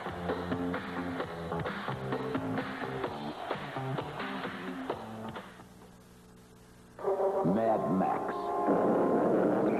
The crack interceptor on the highways of tomorrow.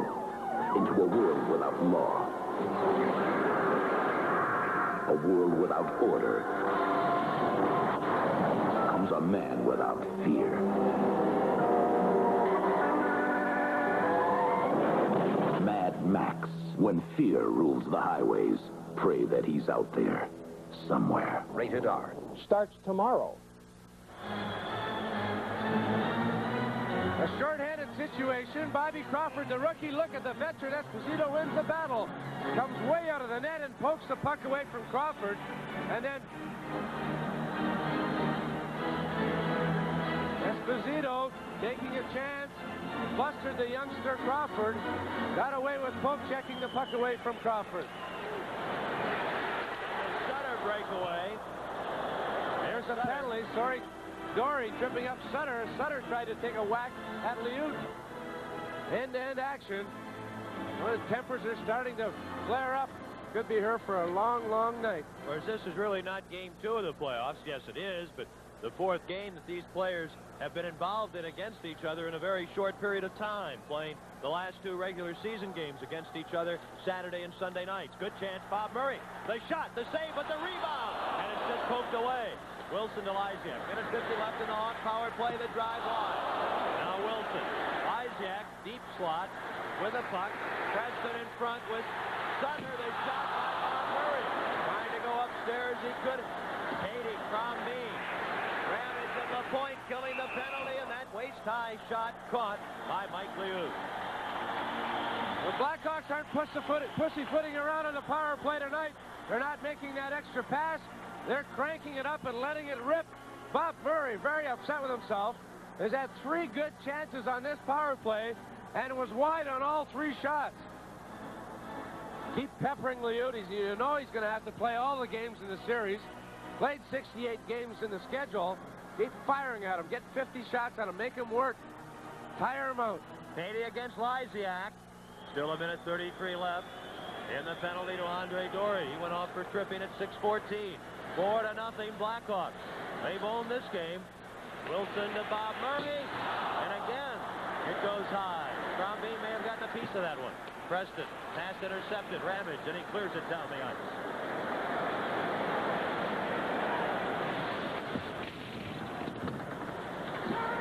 Beatty and Crombeen with Brown, Shuttle, and Ramage killing the penalty. This is Bob Murray. Over to Wilson. Intercepting Beatty. He's got a breakaway. He fakes again, loses the puck, shoots, and Esposito makes the save. Amazing. Oh, what 2 great saves, and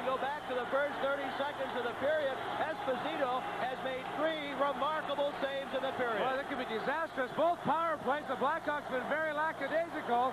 2 breakaways. Patey steals the puck from Wilson. Fortunately, Patey's not that great of an offensive player. He makes his move, stops, but he can't put it over Esposito.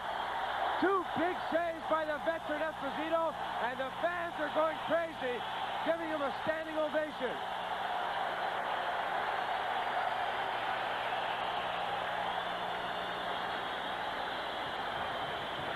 Still Chicago with a power play. 50 seconds until Dory returns. Doug Crossman with the puck. Skating to center ice to Savard. He'll let the shot go. The rebound. Larmer chops at it. Doesn't get full command. Bob Murray keeps it in. And a bouncing puck ends up on the stick of Mike Zook. Half a minute left in the Hawk power play. Esposito the save. Farmer away from Zook. Crossman forecheck by the same St. Louis Blues player. This is Bob Murray. To Savard. Look at Secord. One man back. Ramage. He stops to pull away. Tries to make an impossible pass. Crossman gets the puck to Savard. Larmer directs some traffic. Bob Murray. The shot hits Secord, and he and Ramage will go. Center ring. Ramage and Secord. Ramage will get a backache out of it if nothing else.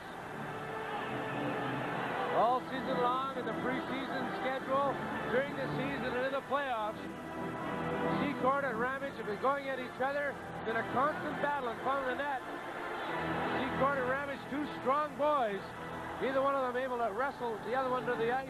Finally, Secord backs him up into the crossbar. Both about 6'2", 210, and never at a loss for words. Al Secord and Rob Ramage. They're nowhere near getting calmed down. They've got the veritable debate going, and now it looks like Dave Newell might just be tacking penalties on. Secord gets an extra shot. Newell is busy keeping the other players away.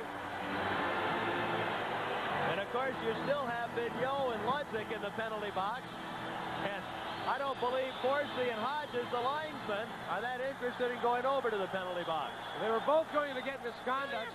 5 minutes, and then a 10-minute misconduct. Then Secord's going to get something extra for taking a poke later on. Now Vigneault, who was standing up in the penalty box, had some words for Dave Newell, and I'll tell you, Newell reached over the glass at the penalty box, stuck his finger right in Vigneault's nose. Here's how it started. Bobby Murray lets it go. Right here, the sticks are up. They're going at each other. The shot deflects off either Secord or Ramage, and then the wrestling match ensues after the deflection.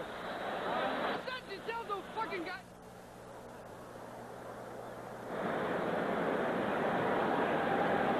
Vigneault, for a rookie, certainly got a big mouth. Somebody ought to tell him to shut up. Both Sutters standing right there with Newell. 11:43 left, second period. Blackhawks 4, and the Blues no score. Drop everything and come to Schomburg Toyota's Drop Everything sales event and save as never before. Schomburg Toyota is dropping prices to a crashing low, dropping prices so you can't say no. Dropping everything to give you anything you want in a new Toyota car or truck deal. So drop everything. Prices may never go lower. So drop everything and come into Schomburg Toyota, 875 Gulf Road in Schomburg.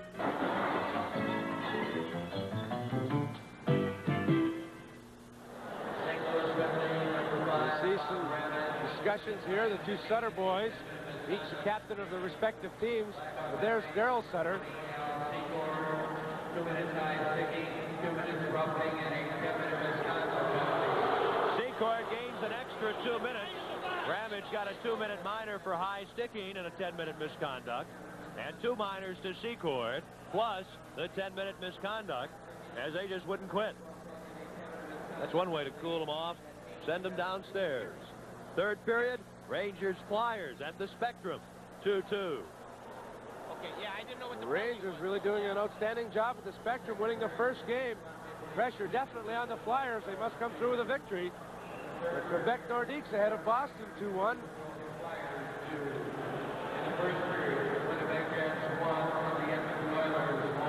Here, all the scoring in the first period. Savard twice. Preston and Lysiak also goals. We had 9 penalties. We still have 11:43 remaining in this period.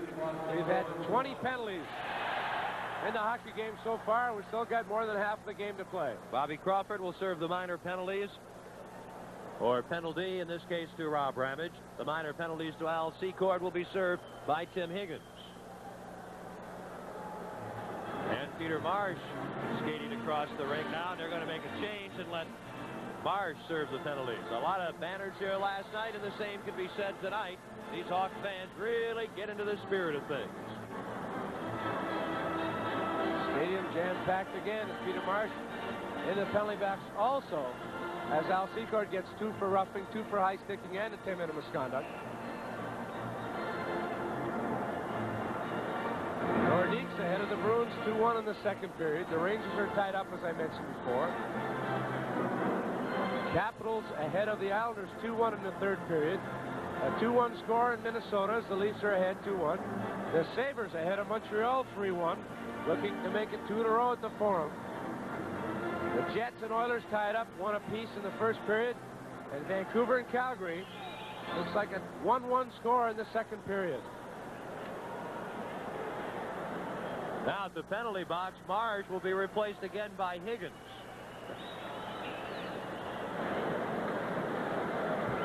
Four skaters aside for 2 minutes, and a St. Louis power play. They trail it 4-0. Dory on defense with Brownscheitel, Dunlop and Pettersson up front. Esposito knocks the puck down for Fox. He's hit. Crossman with it. Chops it off the boards, down the ice. Brownscheitel skates back for it. Preston, Lysiak, Crossman, and Fox for the Blackhawks.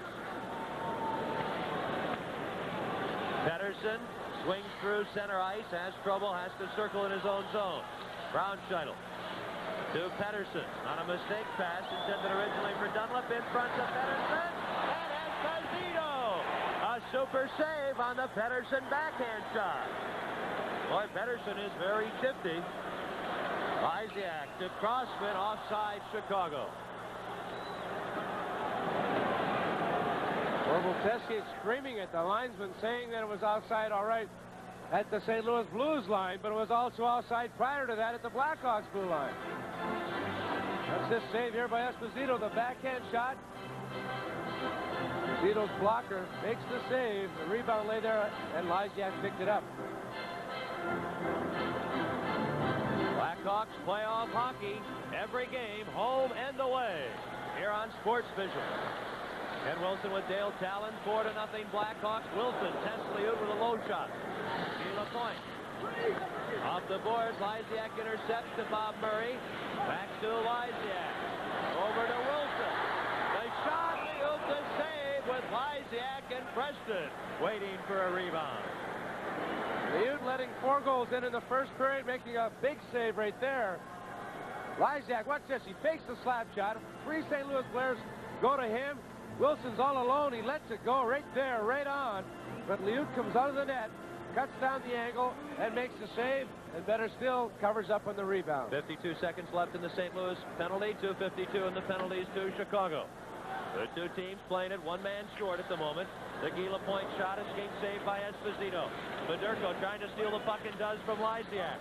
And Wilson handles him, and Lysiak gets the puck. Brian Sutter skating after him. Lysiak has to show some good work. Sets up Preston, trying to cut in his backhand shot. Liut the save. And Preston dumped heavily to the boards by Jim Pavie. Nice pass from Lysiak to set up his right winger, Preston. Preston, a good job splitting the 2 defensemen. Good balance. He continued on and let the backhand shot go with Pavis draped all over him. It was a good move there, and then Pavis gets the hook on him. But after, Preston let the shot go. Ramage's minor penalty being served by Bobby Crawford will be up in 27 seconds. Tim Higgins serving the 4 minutes worth of penalties to Secord with 2:27 left. Liut a save. Gardner with a rebound. Back to Fox. And it's off Dory. He'll play it. Lemieux back to Andre Dory. Breaks wide for Perry Turnbull. He skates away from the puck. Patterson has it go high. Lemieux with it. To Turnbull. And the Blues having some problems to their own blue line. Gardner intercepted. He's got Patterson in front. The pass. Patterson can't get a shot. Now the Blackhawks are a man short. Crawford is returned from the penalty box. Higgins still there, serving the second minor penalty to Secord. And what a job by the Norris Division champion Hawks, killing this penalty. This is Jack Brown-Scheitel. The Blues looking for a goal that might get them rolling. Al Lemieux away from a chop from Marsh. Against Fox, he's stopped. Marsh can't clear. Crawford banging around. Turnbull for Lemieux. He and Norris misconnect on a communication exchange, and the Hawks clear it down the ice. 1:05 to go in the Chicago penalty. 8:45 remaining, period 2. At a frenzied Chicago Stadium. Crossman bangs the puck off the board. Peter Marsh plays it on the ricochet right to Liut. Wilson keeps the puck in to Marsh. Over to Preston. He hears Pavic. And Pedersen intercepts. Blues haven't done much on the power play. Hawks haven't let them. And a penalty coming up against St. Louis as Peter Marsh is stripped in the center ice zone. 27 seconds left in the Hawk penalty, and then a power play for Chicago. And there's a break in the action. The Edge. In name brand sporting goods, the Sport Mart Edge. With the biggest selection and professional advice, the Edge. With low prices every day, Sport Mart gives you the edge. For fishermen, the Garcia Cardinal 700 Series spinning reel is a top-quality reel featuring self-centering bail and whisper silent anti-reverse. 5-year exclusive warranty on all models. See the full line of Garcia Cardinal 700 Series spinning reels at Sport Mart and save. For sports, it's Sport Mart. The Rangers making it 2 in a row. Ahead of the Philadelphia Flyers, 3-2 in the third period. The Boston Bruins have come from behind, a 3-2 lead over Quebec. There you see the Ranger-Philly score. Just over 8 minutes left in this second period. Here in Game 2 between the Blues and the Blackhawks. St. Louis won the opening game 4-2 in an upset. But the Blackhawks lead in this one 4-0, with a series to move to St. Louis for Game 3 Saturday evening. This is rookie Steve Larmer, poke check. O'Callahan with the puck. Higgins ready to come back on, serving the two minors for Secord. Hawks at full strength. O'Callahan slows up Crombeen. Savard in heavy traffic. Poke check. Crombeen with a puck. And Zook starts to yell at Dave Newell. O'Callahan over to Beamster. Back to O'Callahan. Behind Darryl Sutter, possible icing.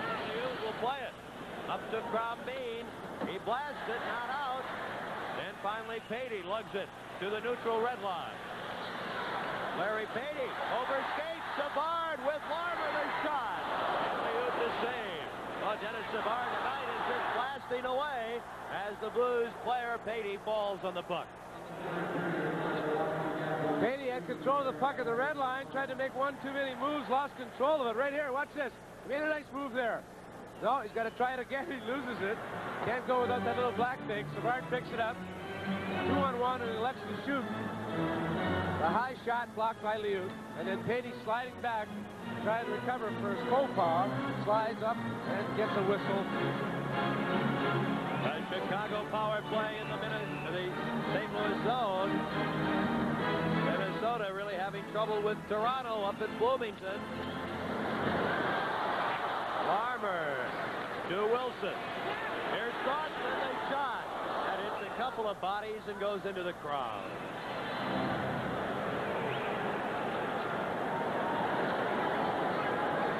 Some doubt as to where the faceoff should be. It's shot by Crossman, deflected, either off a Hawk player or a Blues player. deflects off a Hawk player. The face-off goes outside the blue line into the neutral zone.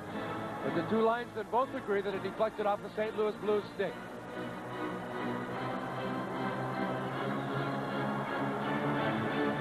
No scoring in period 2. Blackhawks a barrage in the opening period, and Zook struggled a bit. Savard 2 goals, Preston and Lysiak each scored. Blackhawks' third power play of the period. The first 2 power plays, they almost gave up shorthanded goals. Esposito had to stop 2 breakaways. One by Crawford, one by Patey. Hawks setting things up. Here's Savard. A weak shot as he almost broke his stick. Had to check it. Crossman turns away from Crombie. Larmer in the corner. Fraser with Secord spot in front of the power play. Dory intercepts and clears the puck away. It slides to Esposito. He makes the save. Al Secord in the dressing room serving a 10-minute misconduct. Savard into the St. Louis zone on the power play. Good pass to Wilson. He breaks right in. And trying to deflect it in was Fraser. No go. Savard check. And the Blues with a puck. Andre Dory to center ice. Long bouncing shot. Esposito to one knee to make the save. Mike Zook back on. Blues again at full strength. 6 minutes to go in the second period. 4-0. Chicago. Icing is the whistle against the St. Louis Blues. Blackhawks coming close, but not capitalizing again on the power play. Wilson, all alone in the slot area, had 2 options. One either to shoot or to pass off. He elected to pass off to Fraser, who was parked on the doorstep. The deflection by Fraser, wide of Liu. Ryan Sutter, the team leader, not only physically, but offensively, one of the best in the league. He had a big power play goal last night. The puck to Liu at the save. Gila Point with Vigneault on defense.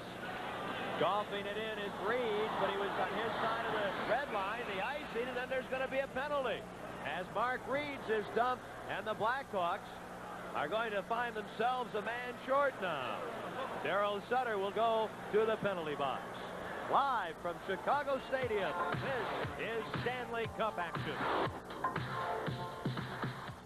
Your next car has to last a long time. You've got to make the right choice. Thousands of dollars are at stake. Right. The experts say the right choice is at your Toyota dealer. Celica is a winner. Exceptional quality. Corolla, well-built, reliable, economical. Cressida, smooth and sure. A quality car throughout. Toyota four-wheel drive, a bargain. Right. The right choice at your Toyota dealers now. Your Toyota dealers got it right. With Dale Talon, this is Ken Wilson at the stadium. Blackhawks playing it a man short. Sutter, a hooking penalty at 14-16 here in the second period. Federico with Brian Sutter, Mark Reed, Gila Point, and Jorgen Pettersson for St. Louis. Wilson to Preston, partial break. He's got Marsh in front, he shoots! And he's dropped by Liut. As Brian Sutter did everything but hook Peter Marsh. Mark Reed skating through center ice. Hook check by Marsh. Now Jorgen Pettersson. Gila Point off the boards for Brian Sutter. Stopped by Preston. And Pettersson will have to go deep in his own territory for the puck. 5 minutes remaining in the second period. It's been scoreless. And Chicago with a commanding 4-0 lead. Last night, the Blues stunned Chicago, winning the first game of the best-of-5 series 4-2. Wilson shoots it in wide of Liut. A minute to go, and the penalty to Darryl Sutter. Now it's Patterson, Gardner, Wilson, and Bob Murray killing the penalty. Here's Bernie Federico to center ice. Off the boards, Wilson beats the Blues player to it. It comes down right in front of the net. And Brian Sutter can't get a goal. Then scoring is Jorgen Pettersson on a freak play. And the Blues score for the first time. They should have called the infield fly rule, and the Blues end up getting a goal. Puck shot in from the center ice area by Federico. A bank shot. Wilson tried to clear it to fly, deflected off Reed, went high in the air and hit Sutter. He had the shot, the rebound. After the initial save, Gardner fanned on the clearing backhand, and Pettersson stepped into it, just blasting it high over Esposito's stick side. He can put the red light on. The Swede, Jorgen Pettersson. 4-1. Blackhawks. Still a lot of time left. Here's Ludwig, a shot. 6-save Liut. Over 4 minutes to go in this period, and still another period to play. Fox can't keep control of the puck. Higgins gets it. He stick handles with it. Good move around Bobby Crawford. The pass off Ludwig. He carries on. Away from Brown-Scheitel, and he hands the puck to Lemieux. On the right wing. Crawford back to Dory. Trying to get it in front to Lemieux. He can't. Loose puck to Doug Crossman. Both teams at full strength. Puck off Brown-Scheitel to center ice. Here's Higgins. He's got Fraser with him. Good wide. And the puck caroms to center ice. In front of his own bench, Fraser. Hold on to a bit by LaPointe. Preston over to Crossman. He stops the shot, the save, and Brown-Scheitel with a rebound. 3:15 to go in the period, and the puck high in the air, batted by a Blues player to Crossman. Now Lysiak over to Fraser. Oh, he's been on a long time. Fraser to Preston. He can't turn it by Liut. Jack Brown-Scheitel sluggishly to center ice. Flips the puck in. Darryl Sutter fresh off the bench, back for it. In the corner to Bob Murray. Up for Preston. And the Blues intercept Pettersson. Hits Darryl Sutter with it. And Darryl Sutter sweeps the puck into the Blues end. Hawks lead at 4-1. The Blues goal in this period at 15:32 on a power play. Brian Sutter the assist. Pettersson the goal. The clearing pass stopped by Pettersson. They shot. Oh, ricocheted off Bob Murray's skate wide. Vigneault a drive. That misses the mark. Now Pavis.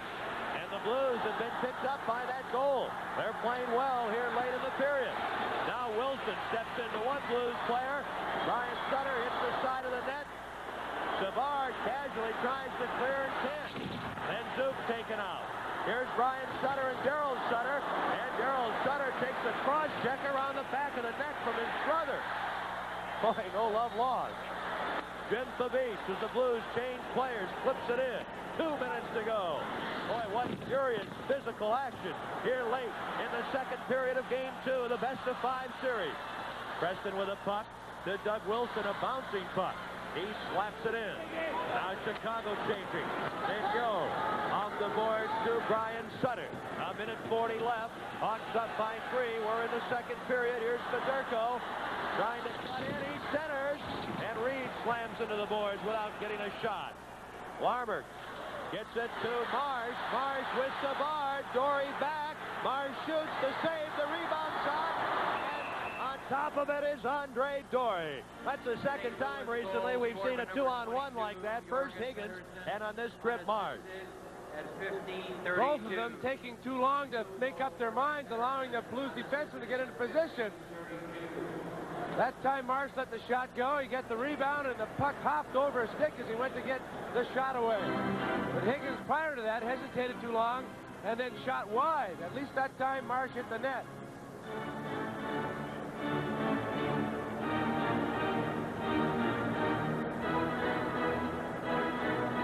Like the first period, a lot of penalties here in period 2, but only 1 goal in this period. This game is far from over. The Blackhawks had a 4-0 lead. They had many opportunities to ice this game with their power play. They got a little sloppy on it. Esposito had to make 2 breakaway saves in power play situations. And now the power play goal by St. Louis has really lifted them up, and they've really given the Blackhawks all they can handle. Forechecking very well in the last couple of minutes. Each club trying to set their personnel for the face-off. Fox and Crossman on the point. Ludwig can't control the puck. The point does up to Crawford. He's hit by Fox. Puck comes down at center ice. Ludwig with it to Greg Fox. He'll backhand it in just wide of Liut in the St. Louis goal. A minute 5 showing period 2. Ludwig around the boards, out of the reach of Fraser. He digs after it. Taken out by Guy Lapointe. Higgins barrels his way in. Ludwig with the puck, looking to center, hits the skate, and here come the Blues. Guy Lapointe had managed to Al Lemieux. Lemieux for Turnbull. And Higgins intercepts and runs right over Lemieux. As Crawford feeds to Lemieux. Lemieux into the Chicago zone. 40 seconds remaining in the period. The Blues with a strong finish. Green shot, they score! From the point, Al Vigneault. And the Blues coming back like a runaway freight train here in the second period late. And they pulled it within 2 in a game that the Hawks should have just blasted by them. There's a shot from the point. It might have deflected off Perry Turnbull right in front here. Esposito couldn't even see the shot as Higgins was dueling with Perry Turnbull right there. Vigneault, the rookie, lets it go from the deep slot. There's the deflection. I think it might have gone in off Turnbull. Vigneault with the initial shot. The pass for Darryl Sutter broken up. Brian Sutter too far for Reeds. Loose puck in the neutral zone. Now St. Louis with a break. Federico comes in. He's spilled in the corner. Reeds run to the boards by Darryl Sutter. 13 seconds left in the period. 4-2 Chicago. That goal coming at 19:26. And they're trying to figure out the official scoring. 5 seconds left in the period. And that'll do it. After 40 minutes of play, the Blues have come back to make a contest of it. Chicago scoring 4 times in the first period. Then here in another penalized period, it's St. Louis controlling the play, especially late. Pettersson scoring at 15:32. Then the possible deflected goal, Vigneault shooting from the point at 19:26. With 20 minutes to go, the Blackhawks up 4-2.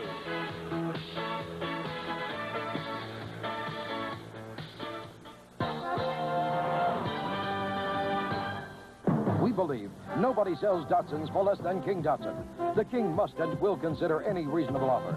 So forget list prices on high-mileage Sentras, the hot new Pulsars, roomy Stanzas, sporty SXs, luxurious Maximas, and the awesome Steed. King Datsun prices start at a low $49.49. Remember, if you don't get the King's price, you'll probably pay too much. Ray Harris King Datsun, 6200 West Dewey, next to the Leaning Tower Y in Niles.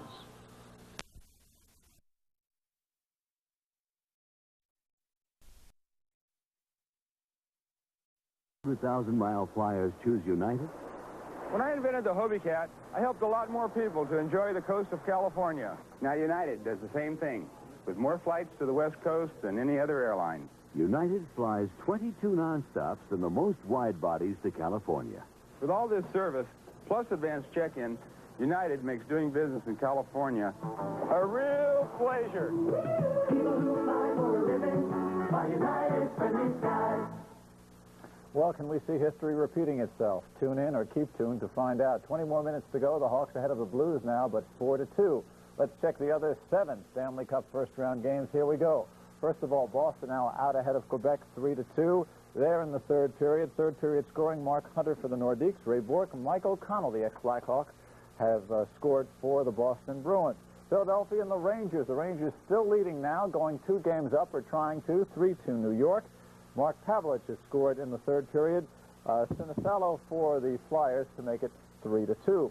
Islanders in Washington. Washington trying to even that series. It is now 3-1 for the Capitals. Bob Gould, who had 2 goals last night, has 2 more tonight for Washington. Let's see what's going on at the Forum. It's still 3-0. Montreal trailing Buffalo. McCourt, Hamel, and Davis all scoring for the Buffalo Sabres, which leads that series 1-0.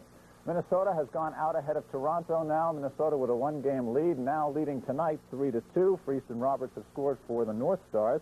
Edmonton and Winnipeg are tied at 2. Messier and Linsman have scored for Edmonton, and Dupont has scored to make it now 2-2. Winnipeg and Edmonton. In Calgary and Vancouver, the Flames lead the series 1-0. Vancouver now ahead on a goal by Gradin, 1-0 in the second period.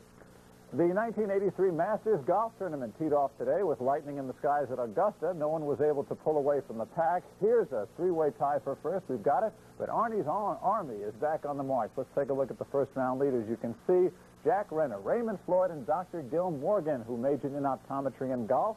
They're all at 67. But look who leads in the, who heads the list in the 5-way tie for 68. 1 stroke back. Yes, 53-year-old Arnold Palmer, when asked if he could win this year, said, damn right. With Arnie at 68, you see the 4 other golfers, and some of the other big names not listed. Craig Stadley, the defending champion, at 69. Tom Watson at 70. Local hero Gary Hallberg at 71. And Jack Nicklaus at 73. See lots of action here. Raymond Floyd looking for a birdie on 18. Gets a real good shot at one with that iron to the pin. Here's the birdie putt by Raymond Floyd, right in the hole to tie him with the two others, Renner and Bill Morgan, for first place at 67. Here's Palmer. He had 3 straight birdies on the back nine, going for his 4th. Didn't quite make it, but what a round for Arnold Palmer, 68. And Arnie might look a little grim, but he had a good round today. Here's Sam Snead, age 71. He shot a 79, pulled out here, but Sam, playing in his last Masters, still draws quite a gallery. In baseball, the White Sox open a 3-game series in Detroit tomorrow before returning to Comiskey Park for next Tuesday's home opener. We are carrying the first 2 games tomorrow at 12:30, Saturday at 1. Meanwhile, the Cubs dropped their second in a row, 7-3 to Montreal at Wrigley Field. And the Expos may consider relocating in Chicago. They have now won 10 straight in the friendly confines, friendly for the visitors. Starter Dickie Knowles roughed up for 7 hits and 5 runs in 5 innings. Reliever Warren Brewstar, the other reliever Craig Luffers, each gave up 1 more tally. Checking out the other Major League games today and tonight. First of all, Cleveland and Oakland will be later on the coast. Kansas City rained out with the Orioles at Baltimore. Minnesota 5-4 over Detroit. Tigers scored all 4 of their runs in the second, but Detroit's Larry Herndon dropped the fly ball in the third, allowing the winning 2 runs to score for the Twins. Other games later on, the California Angels, who've gotten off to a 2-game win streak, Milwaukee 0-2. They'll meet later the Yankees in Seattle. The Yankees have lost 2 in a row to the Mariners. Boston got lots of home runs, including one from Dave Stapleton, Dwight Evans, Cliff Johnson. They beat Toronto 7-4.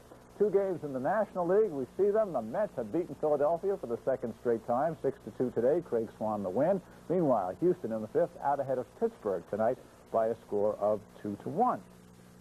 In other news, Larry Brown is rapidly becoming what I call the Lou Saban of college basketball, jumping from contract to contract.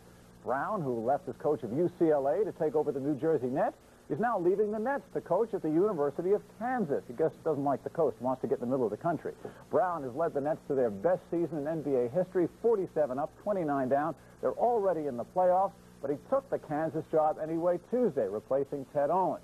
Brown is leaving the Nets immediately at the request of the team owner, Joe Taub. The parting was said to be friendly, but Taub said, don't coach through the playoffs, Larry. Go to Kansas now. Let's go back to the stadium now. Once again, it's 4-2 Blackhawks. We'll see you after the game.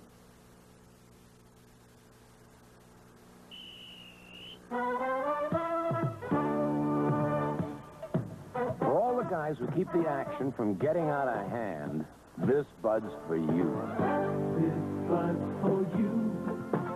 There's no one else who does it quite the way you do.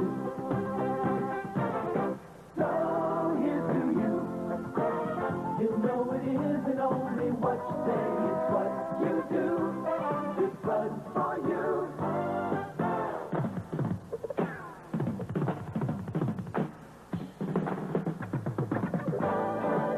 This Bud's for you.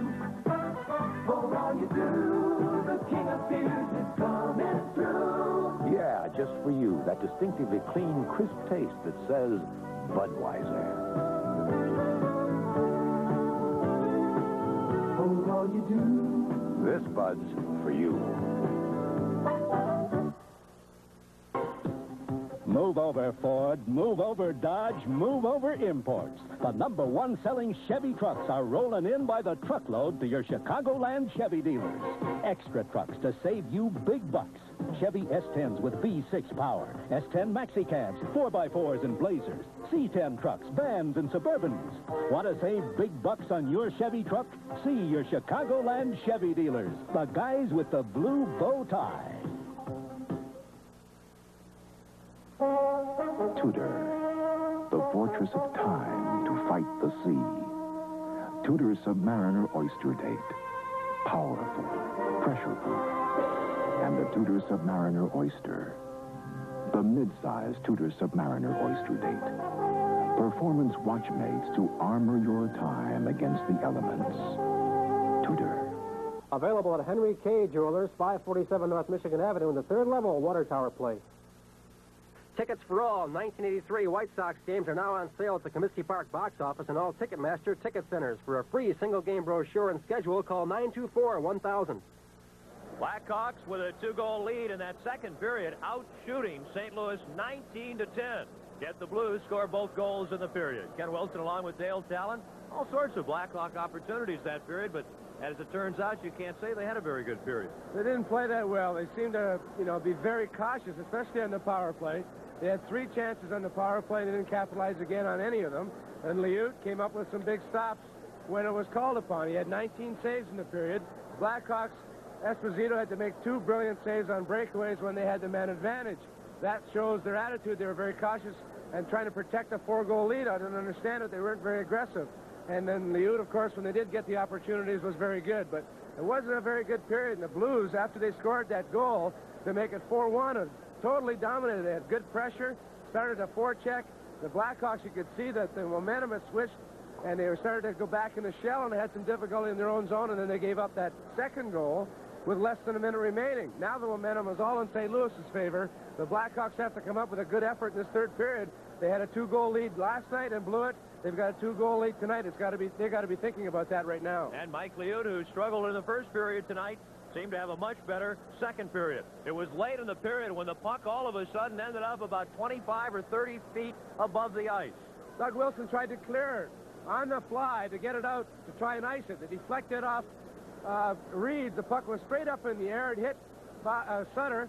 Sutter had a shot. The rebound came out after Gardner failed to clear it, and then Pettersson just whipped it by Esposito. Esposito was down and had no chance on the play. That was on a power play at 15:32, then a deflection at 19:26. This is a big goal. The Blackhawks getting caught right here. The rookie Lemieux hangs onto the puck. Good smart move. Didn't see anything ahead of him. Passes it back to the oncoming Vigneault. Now, Vigneault, the point man, is supposed to be checked by the winger. He's the right point man. The left winger should have had him. He shoots the puck. It deflects off Perry Turnbull. And that's a big goal for St. Louis going into the locker room. Turnbull getting that goal. Vigneault and Lemieux picking up the assist. A 2-goal lead for the Blackhawks. And look at this opportunity. Well, this is a nice feed on a shorthanded situation. Preston over to Marsh. And Marsh gets the shot away as he's hooked by Brian Sutter. But Liut again, 19 big stops in that period. Now, what has Orville Tessier said? I would think, from my point of view, I never played in the NHL, never coached, never will, but it would seem to me you have to say, hey, guys, it's a 0-0 game. Play like you did in the first period. Let's go out and just win the third period. Well, exactly that. They have to. They can't sit back and try to protect the lead. They did that in the third period last night, and it backfired. Go the same way. Go with that forechecking style that was so successful in the first period. Don't be afraid to sit back. That's the worst way to protect the lead as far as I'm concerned. You're going to prevent type defense, you're going to get burned. Sooner or later, they're going to get a good crack at you. The best defense is a good offense. Go with it. Well, Tony Esposito has had a strong night. We'll see what happens here in the third period. Chicago 4, the Blues 2, 20 minutes to go, and we'll be right back. These days, deciding what kind or color of paint to buy can be as difficult as finding a salesperson. But at True Value Hardware stores, you'll find knowledgeable salespeople to assist you, plus quality True Test paint. With their modern custom color system, they can help you coordinate colors, and they attend True Test paint training seminars to keep informed on the latest paints and applications. So get quality True Test paint and helpful advice from the specialists at participating True Value Hardware stores and home centers. Hi, my name's Jan Gabriel, voice of Santa Fe Speedway and US 30 drag strip. These professional race drivers know the heart of a car's performance is a first-class tune-up. A first-class tune-up by experienced, trained mechanics who take the time to do it right. That's the way they tune cars at Milex. So, if you think your car needs a tune-up, don't take chances with one of those cheap hurry-up tune-ups. Do what I do for all my car maintenance. Bring it to Milex and get it done right in the first place at competitive prices. WLUP is Chicago, and Chicago is The Loop. The Loop, your road to Poplar Creek is FM 98. Bringing you the hottest outdoor concerts this year, Poplar Creek. For tickets and information, keep it right here, where the stars come out to rock. The Loop, FM 98. drop everything and come to Schomburg Toyota's Drop Everything sales event and save as never before. Schomburg Toyota's dropping prices to a crashing low, dropping prices so you can't say no. Dropping everything to give you anything you want in a new Toyota car or truck deal. So drop everything. Prices may never go lower. So drop everything and come into Schomburg Toyota, 875 Gulf Road in Schomburg.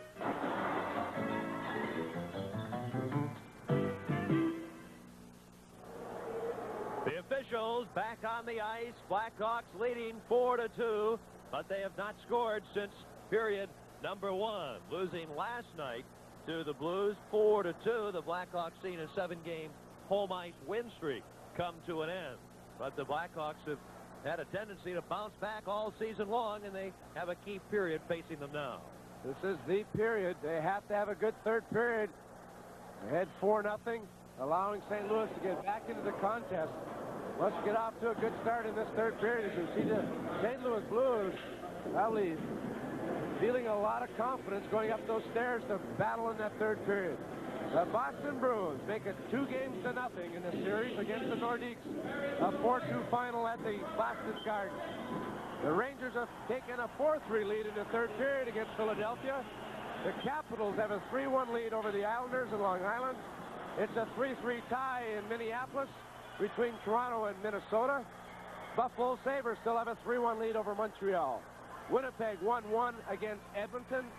And a 1-1 score, Calgary and Vancouver from the Corral in Calgary, Alberta. Of course, a lot at stake. Blackhawks already have earned $4,000 per player for winning the Norris division, finishing first in the regular season. But now they're playing for a playoff jackpot of nearly $2 million. And the Stanley Cup winners will receive in the neighborhood of $20,000 per man. A nice paycheck. Not bad after Uncle Sam gets through with it, though. It doesn't pay for many golf balls. And the longer you go in the playoffs, the better it is, of course, the more money you make. If you get knocked out in the first round, you have to drink draft beer in the summer instead of bottled beer.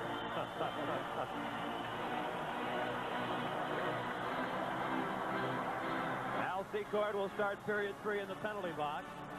He is still serving a 10-minute misconduct. Rob Ramage has the same situation. Imperative that the Blackhawks get off to a good start in the first 5 minutes. Last night we had so many delays in the third period, I think it hurt the Blackhawks. It hurt their momentum because it took forever for the first 5 minutes to go by. Underway, both teams at full strength. Bob Murray clearing the puck in. Wysiak with Preston and Sutter. Bob Murray and Doug Wilson. This is Brian Sutter. Out to Fedorko. Here's Dory from the defense. The save, the rebound. And the shot by Reeves off the glove of Sutter. Esposito just now scrambled back. Bob Murray. Pass for Darryl Sutter. He had to be concerned with staying onside. 30 seconds into the third period, both teams change players. Here's Alvin Yu. Stopped by Crossman. He spins away from Reeves. Sutter shoots the puck in. Liut lets it go. Now Brian Sutter. Boy, Preston has the angle and screens him. Puck shot in by Crossman. It starts to come in front, and Reeves sweeps it onto his stick. Mike Zook. Stu Pedersen. This crowd is really fired up. Brown shuttle. They realize the importance here of these first few minutes in the third period. Blackhawks lead at 4-2. Blake Dunlap-Suffolk slides wide. He chases after Crossman, rams into the board. Then Larmer chopped to the center ice. Marsh with a burst of speed. Peter Marsh a breakaway. He fakes, he shoots. And Liut stays with him. A sliding save, sliding out to get a pad on the effort by Marsh, trying to go up top. All season long, Peter Marsh has been unable to put the puck in the net. He had numerous chances all season long. He's had 3 brilliant chances in this hockey game and has nothing to show for it. He gets going so fast that by the time he makes his move, he's at an almost impossible angle, and Liut comes across and kicks his legs up. The speed of Marsh, look at the speed he's going at in slow motion. He still makes the move, and the velocity carries him by the net. Marsh taking Secord's spot with Savard and Larmer. Cross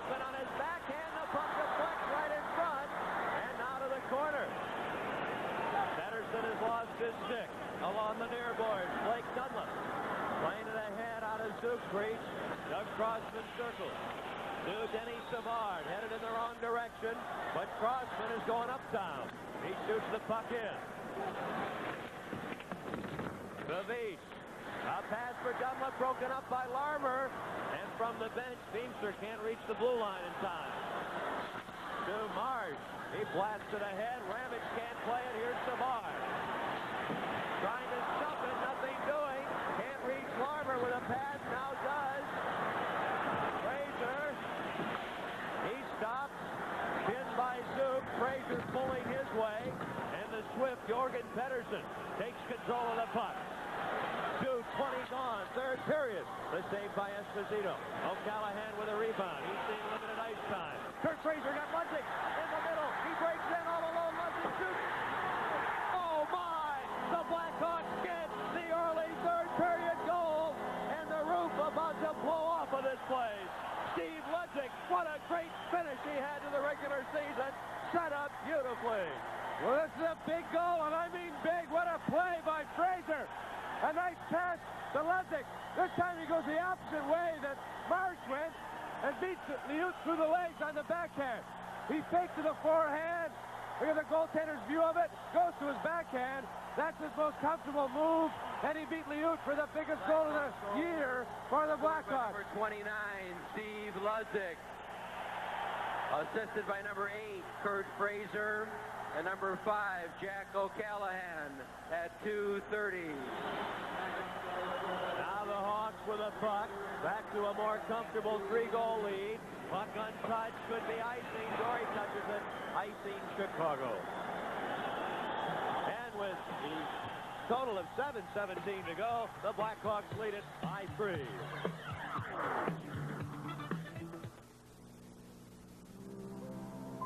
Born of tradition, nurtured by pride. Budweiser Light, with a clean, distinctive taste. A light beer worthy of the king of beers. Bring out your best. Bring out your best. The best never comes easy. Budweiser Light. That's why there's nothing else like it. Budweiser Light. The fans still in a frenzy here at the stadium. That big goal by Ludwig to give him a 3-goal lead. The Rangers ahead of Philly in that third period, still 4-3. The time running out on the Flyers. Toronto, Minnesota tied at 3. Blackhawks with a 5-2 lead over St. Louis, trying to even the series and win aside. Wilson shot turned aside. Reed slammed to the boards by Sutter. Preston centers for Lysiak. Back to Wilson. Off the boards for Darryl Sutter. He's tied up. Preston goes down with a Blues player. Brian Sutter's outlet pass to Andre Dory. Reed in front. Fox intercepts. Now Greg Fox ahead to Preston. He's hit. Federico back to Brown. Scheitel over to Dory. He's got a lane open as the two teams change players, but Dory can't get by the long play to Tom Lysiak. 16:30 to go. The stadium crowd is supercharged. Icing is the call. Against St. Louis, O'Callahan and Fraser assisting on Ludwig's goal at 2:30. Fans appreciate the pressure of this hockey game, the importance of it. Blackhawks realizing that if they had blown this 4-goal lead to St. Louis, go down into St. Louis with a 2-game deficit, looks like the party would be over, but this is an all-important game. If they win this hockey game, then it boils down to a best-of-3 series, 2 out of 3 with St. Louis having 2 home games.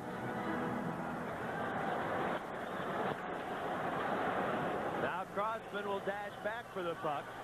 Hawks with a 5-2 lead, icing again against St. Louis. And of course, if the Hawks hold on to win this one 5-2, it'll force at least a 4th game on Sunday night in St. Louis after the 3rd game Saturday evening. The Rangers upset-minded over the Philadelphia Flyers, 4-3. The Rangers go back to Madison Square Gardens with a 2-game lead in the best-of-5 series. Great regular season for the Flyers, but they slumped, especially defensively, late in the regular season. Bad timing.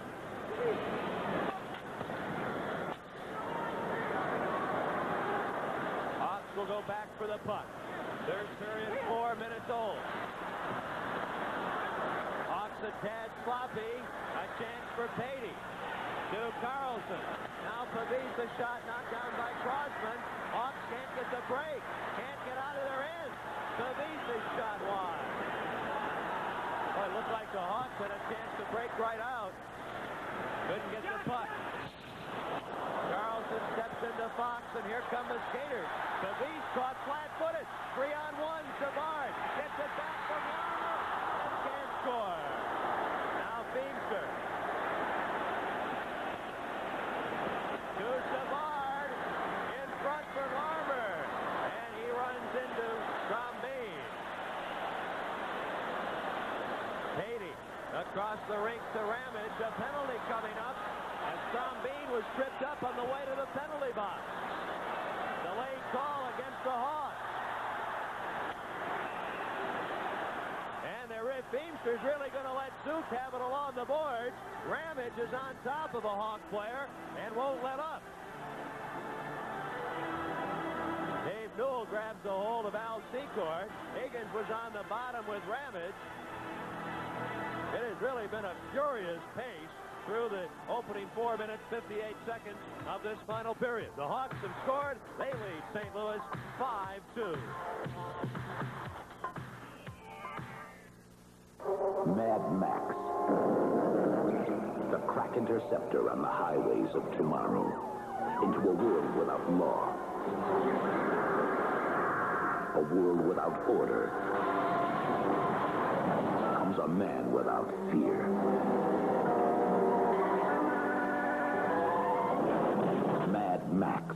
When fear rules the highways, pray that he's out there somewhere. Rated R. Starts tomorrow. Still haven't settled anything in front of the penalty box after the Blackhawks in a 3-on-1.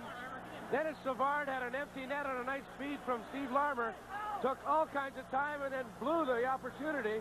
And then an altercation occurs in the neutral zone after a penalty was being called against the Blackhawks for tripping up Mike Trombine. Well, there's been a lot of talking, certainly in this game this evening.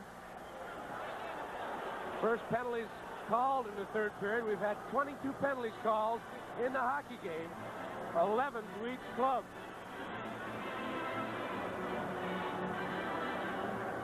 On Long Island, the Washington Capitals in the third period lead the New York Islanders 4-2. The Caps trying to come back and gain a split at the Nassau Coliseum. Leafs and Stars in Bloomington remain tied at 3 in the third period. The two finals, Rangers 4, Flyers 3, and Boston defeating Quebec again 4-2. Sabres in the second period of the Forum lead Montreal 3-1. Jets and Oilers tied at 1 in the first period in Edmonton. Canucks and Flames tied at 1 in the second period at Calgary. Here, it's 5-2 Chicago, and it was almost 6-2 Chicago. 3-on-1 right here. The pass to Larmer, the return pass from Larmer to Savard.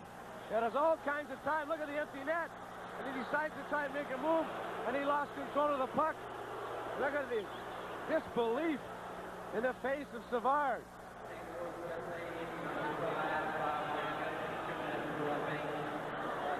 Now Ludzik wants to know why he is getting a penalty. Ramage and Secord for the skirmish, 2-minute minors. Ludzik's going off for his trip, be it inadvertent or not, of Crombine as the pair were headed for adjacent team bench doors across the way.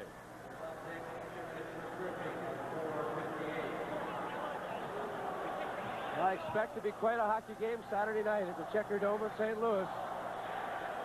There's still plenty of good seats available at the Checker Dome. If any of you Blackhawks fans would like to go down to St. Louis, the Blackhawks will need all the support they can get. You can't make it, we'll have it for you. Right here, Saturday night on Sports Vision. The Blackhawks and the Blues from the Checker Dome. And should the Hawks win this one, of course, we'll have a game on Sunday night between the two teams. Should Game 5 be necessary, it'll be played at 1:35 Tuesday afternoon, the 12th, here at the stadium. Be with us early on Saturday night now, half hour before the game at 7:30 on Sports Vision for a preview of Game 3 of this best-of-5 series. Former Blackhawk great, number 21, Stan Mikita, will be on hand with others in the Sports Vision studio. So that'll be very special Saturday night at 7:30, a half hour before Game 3 of this series. Come on, Yorkie. Come on, Yorkie. There's the banner, the retired jersey of Stan Mikita. All-time great hockey players. One of my favorites on and off the ice. What a tremendous person Stan Mikita is. Now the director of golf at Kemper Lakes Golf Club up in Long Grove, Illinois. Stop up and see him this summer. He'll give you a few golf tips. From the face, a lot of them. I'm too smart to go by. I don't want to get the bad news. Now, rather than Ludzik for tripping, it's Larmer. That's the way it should have been. Blackhawks playing at a man short. Patterson to Guy Lapointe. Well, the Blues need a goal in the worst way. Ryan Sutter behind the net. Fedorko out in front. At the blue line, Lapointe. Fedorko in the circle. Wilson moving out. Ryan Sutter. And Lysiak stealing the puck. And a sweep check. And a poke check by Lapointe. Minute 15 left in the penalties. This is Pedersen. Fedorko. Wilson, Bob Murray, Lysiak in front of Esposito. Hawks up by 3. Fedorko, good chance. Can't get the good wood on it. Wilson can't clear. Hits the leg. Nor can Lysiak. Oh, and Brian Sutter creamed by Wilson without a stick. Wilson without a stick shoves it ahead with his hand and plays stop by referee Dave Newell. 52 seconds to go in the Ramage roughing penalty, the Secord roughing penalty, and the Larmer tripping penalty. A 5-on-4 type situation with a man advantage. When you're killing a penalty, you have to play in a box in your own zone. 2 men high, 2 men in front. And let them pass the puck around the perimeter of that box. But when you're a 4-on-3 situation or a 5-on-3, you play in a triangle situation. The 3 players forming a triangle. You like to have the 1 guy in front and the 2 guys at the top checking the 2-point man. So if you have no idea about geometry, you can't play hockey.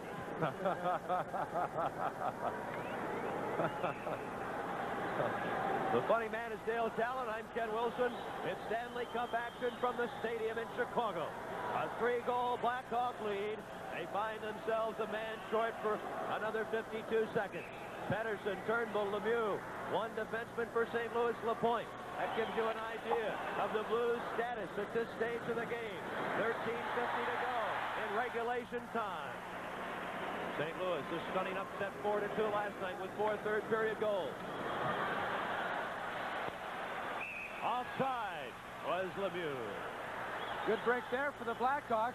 Perry Turnbull going down the left wing had a blowout and went flying into the Hawk zone. An offside call. Excellent work. 35 seconds remaining in the shorthanded situation. 4-on-3, 4 skaters in front of Liut.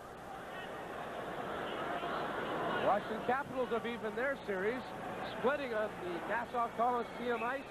A 4-2 victor over the Islanders tonight. Well, they really had their back to the walls after struggling against the Islanders late in the regular season and then getting defeated last night. Big win for Washington, coming after a superb regular season. Morgan Pedersen. Wilson takes him off the puck. Lysiak gets the linesman. This is Guy Lapointe. Guy Lapointe, 13th NHL season. 121st Stanley Cup playoff game. Look at that move by Bob Murray. And it's Pedersen to Guy Lapointe. Lemieux back to Lapointe. Shoveling into the slot. Bob Murray intercepts. Trying to set up Wilson. Can't quite do it. 13 minutes left in this encounter. And the penalty box all of a sudden is empty. The ice flooded. Both teams at full strength. Turnbull off the stick of Fox. The puck to the side of the net. Away from Lemieux. He ends up with it. Secord bodies him, and this is Doug Crossman.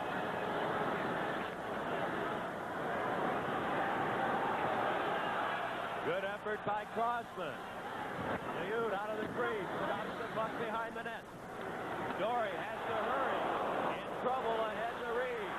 Mark Reed looking for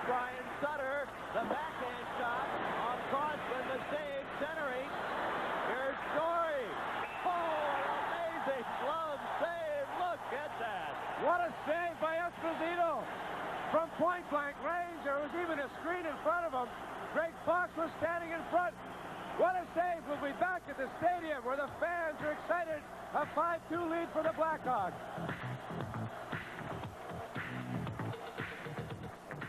So this is what the bus is all about. Yep, it's the year of the Cavalier. Quite a car. We'll see. It's got a high-compression, electronically fuel-injected 2-liter engine. Front-wheel drive.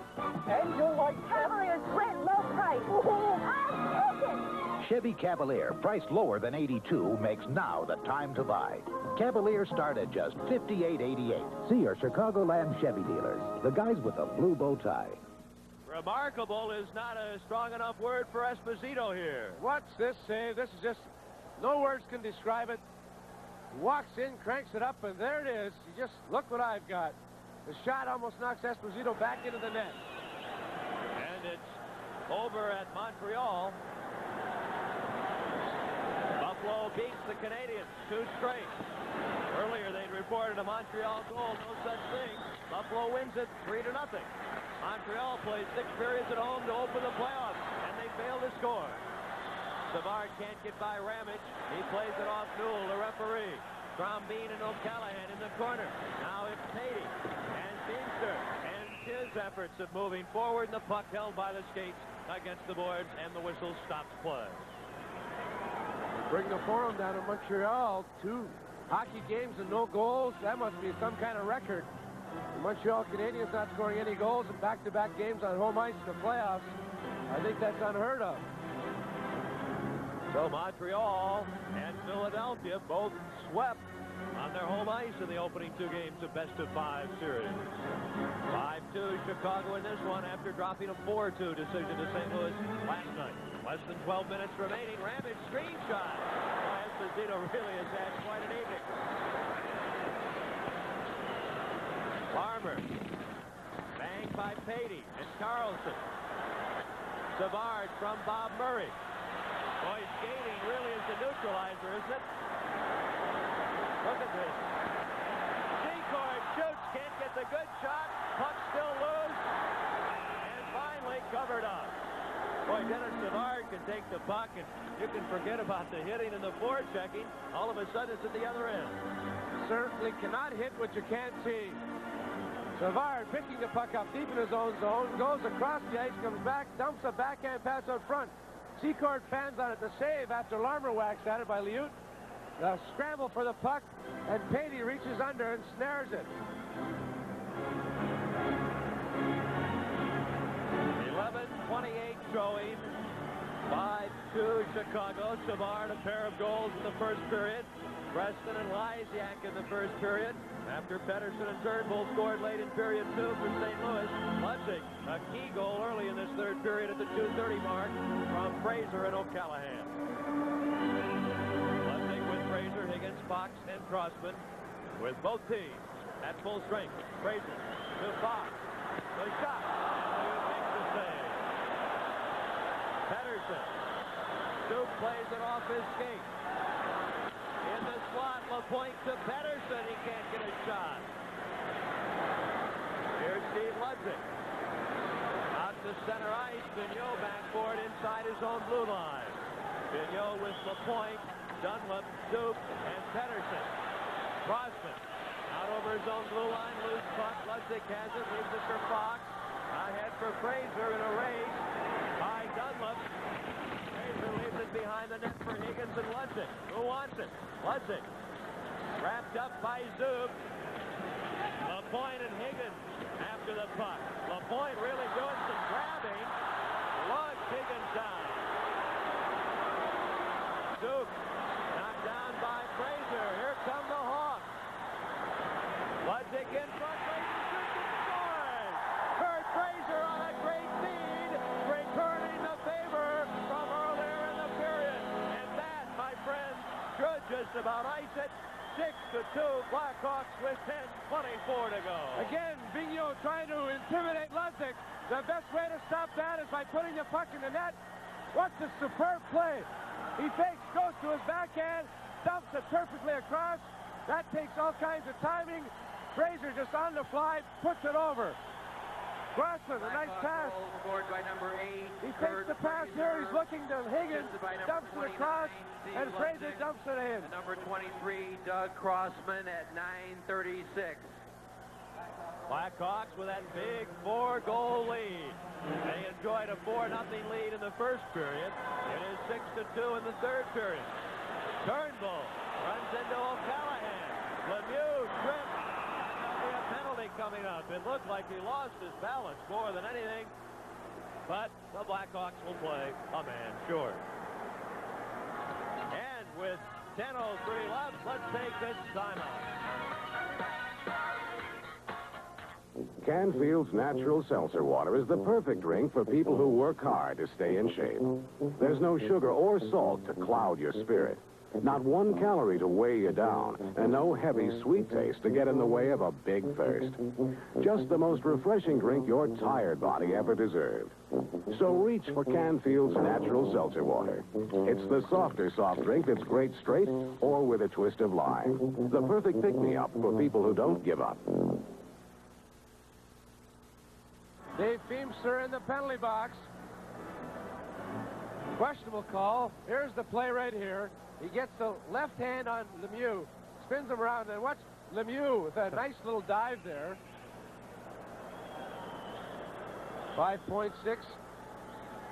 Probably out of 6 for that particular dive. Lemieux gets away with it, and the penalty's called. Doesn't take much to fool Dave Newell tonight. Do or die situation for the St. Louis Blues. They have scored 1 power play goal. Back by 4 in time, a huge factor.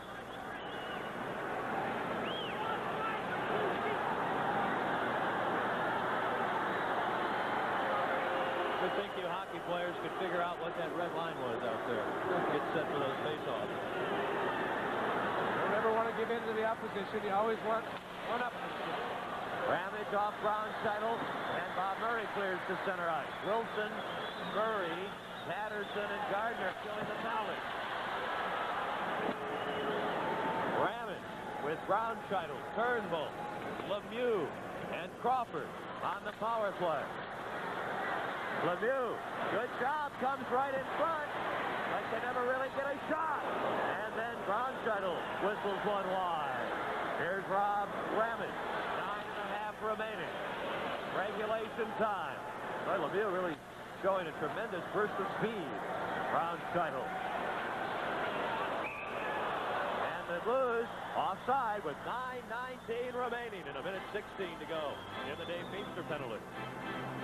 Penalty killing has been sensational by the Blackhawks. The Blues have the 1 power play goal that came at 15:32 of the second period. It drew St. Louis within 3 goals. And then Turnbull deflected a shot by Vigneault to make it 4-2. There was some doubt going into the third period whether the Blackhawks would turn it on to finish off strongly. But they've really silenced their doubters. Ludzik and Fraser doing the damage to give it a 4-goal lead. 6-2 score with 9:19 remaining. LaPointe to Ramage with a pass. Back to Guy LaPointe. St. Louis with a man advantage. Federico off the glove of Esposito and into the crowd. Good save again by Tonio. Look at that. All right, come on, Toronto. A 4-3 lead by the Maple Leafs in the third period. The Leafs would be very happy to come out of Minnesota with a split. Going back to Maple Leaf Gardens, 2 out of the next 3 games.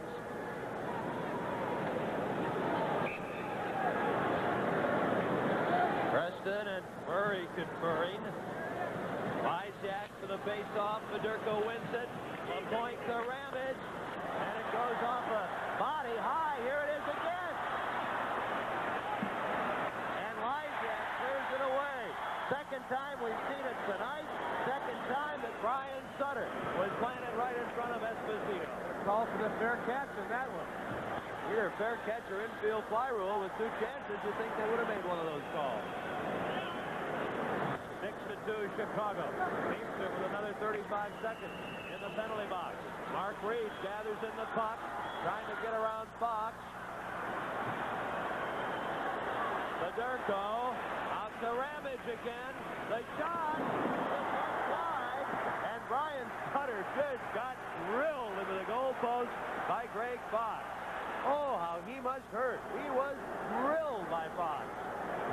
This is LaPointe behind the St. Louis net. Taking over that crunching hit. Blues in their own zone. Beamster steps back on. Jorgen Pettersson. Long shot wide. And Marge tossed the puck down the ice, and why not? With less than 8 minutes to go, an icing call against the Hawks. Good pressure by the Blues, but some good saves by Esposito.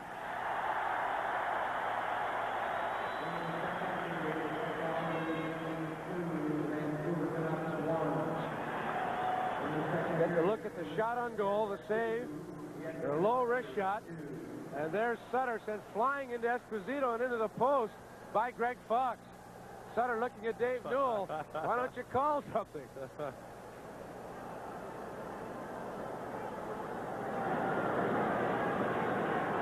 Both teams at full strength. 7:50 left. 6-2. Blackhawks. Upset last night. They have roared back tonight. Good play by Secord to clear the puck away. Could be an icing. Levy's back. He'll touch it, and it is icing Chicago. Ken Wilson with Dale Talent. Great to have you with us for Stanley Cup Hockey on Sports Vision. King Datsun says nobody sells Datsuns for less than the Midwest's largest Datsun dealer. Select from 5.5 acres of super discount values. King Datsun prices start at a low $49.49. Forget list prices. Make the King an offer. He must and will consider any reasonable offer. King Datsun for king-size savings, discounts, trade-in allowances, and service fit for a king. Ray Harris King Datsun, 6200 West Dewey, next to the Leaning Tower Y in Niles. 2 goals by the Hawks in this third period and really made it tough on the Blues. Ludzik and Frazier. Here's Larmer. To Crossman. Way up to Savard. Ramage cutting back. Savard slap shot. And a good save by Liu. Here's Carlson trying to stand up. Katie trying to run over Secord. Savard out to Crossman. And he smashes it off the goal post. And the Hawks come inches to taking a 5-goal lead within inches. Here's Patey. Larmer has lost his helmet. Patey takes a shot, deflects in front, Fox with it, and the Blackhawks come surging through center ice and lose the puck. Norris banks it off the boards, no one there for St. Louis. Crossman to Secord. Over to Fox, too far. Now a chance for Andre Dory. Slowed up by Secord. Here's Crossman to Secord with Higgins and Savard. And the Hawks will change players. 6:35 remaining. Hawks up by 4. Bobby Crawford hits Lemieux. Puck goes high. Comes down. Higgins has it. Turnbull looking for him. The pass to Fraser. And he blinds it into the St. Louis zone. Brown side into center ice. Play rather sloppy. This is Ludzik to Fraser. He can't get around Turnbull. Terry Turnbull. He's stopped and a loose puck for Kurt Fraser. Over to Higgins. And he can't get around the St. Louis defense. Here comes Al Lemieux. Terry Turnbull around O'Callahan into the side of the net. Less than 6 minutes remaining. Nice shot. Goes wide. Deflected as Crawford was in close. O'Callahan. He rips it. They use the save on that long, low shot. Here's Guy Lapointe, head manning to Al Lemieux. Both teams changing players. Lemieux trying to get by Beamster in front. And Crawford too well covered. A frenzied pace again. Slides the axe to Darryl Sutter. Preston trying to pull his stick away from Peterson. Meanwhile, Vigneault takes out Darryl Sutter. The tempo hot and heavy, and play stopped by Dave Newell with 5:19 to go. Dave Newell reluctant to call a penalty there as Vigneault was draped all over Darryl Sutter from the blue line into the corner.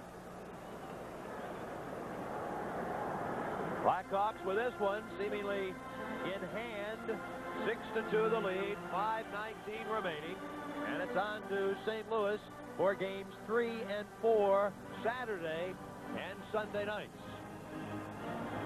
Blues should be happy, though, coming out of this building with a victory and a loss, splitting the series. Now the advantage goes to their home court. 2 of the next 3 games at the Checker Dome in St. Louis. 5th game, if needed, right here. 1:35 next Tuesday afternoon, April 12th. And look at veteran Guy Lapointe. Playoffs are nothing new to him. He's played in 121 Stanley Cup playoff games. He has amassed a total of 69 points in Stanley Cup play. He also has 6 Stanley Cup rings. Looks like he's got 10 fingers. There he is, leading the charge. Marsh beats Dunlap to the puck. They come together. And Bob Murray slaps it loose to Patterson.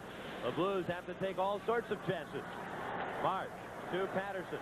Now on to Gardner. Marsh, the shot. Liut under his arm. Squeezing, and holding it. Peter Marsh cannot score a goal. Doesn't matter what he does. That time he let the shot go. Liut didn't even see it. The puck gets tied up in his jersey. He looked around for it and almost put it into the net. Boy, Peter Marsh should fall out of a canoe and miss the water. Dump pass from Bill Gardner, the quick wrist shot. That behind the net camera. Look at Liut. Where is it?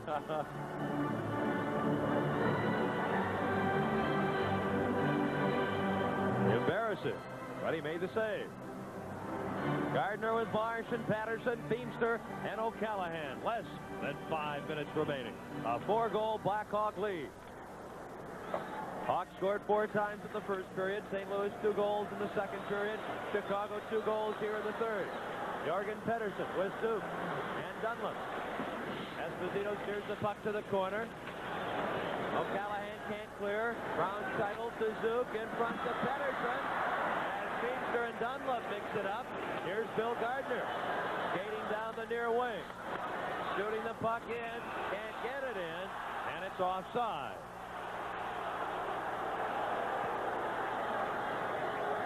We have some finals now in those other preliminary rounds. Ray Bourque and Mike O'Connell made it 4-2. Boston beating Quebec Nordiques at home. The Rangers, Ruotsalainen getting the winning goal. 4-3 victors over the Flyers at the Spectrum. The Capitals victorious over the Islanders 4-2 in Long Island. And Buffalo shutting out Montreal in 2 successive games in the playoffs 3-0. Liut makes a save on Crosby. Blues trying to get out of their own end. The pad's too hot for Reeds to knock down. Crosby back, icing a face-off again near Mike Liut. Time remaining, 4:14, and the Hawks seemingly have one wrapped up. If you're going out to shop for carpeting, you're in for a shock. High prices. Padding and installation. Extra 6 weeks for delivery. Well, you know Empire's prices start at only $6.95 a yard, including padding and installation. And you know we deliver in 3 to 4 days and give you a free Bissell shampooer with 2 rooms. And if you call now, you get a free T-shirt with any order. So call Empire. I bet you know the number, too. 588-2300 Empire. We get classier all the time. Tom Lysak set to take the face-off. He wins the draw back to Crosswood, and the shot is deflected by Sutter. Here's Brian Sutter, but he's just offside. Ken Wilson with Dale Talon. Only 4:08 to go. The Blackhawks with a must-win situation, and they're going to wrap it up. Winnipeg holding down the high-flying, high-scoring Edmonton Oilers 2-2 in the third period. Winnipeg with a chance to even that series. Gretzky with 4 goals last night. 2 of them short-handed. I'd like to get some of the stuff that he's on, I'll tell you. A lot of spinach.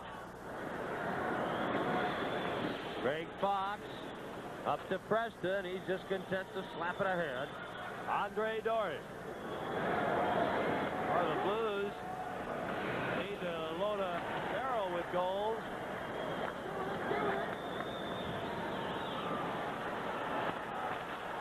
Sutter steals. Daryl Sutter shoots. Daryl Sutter.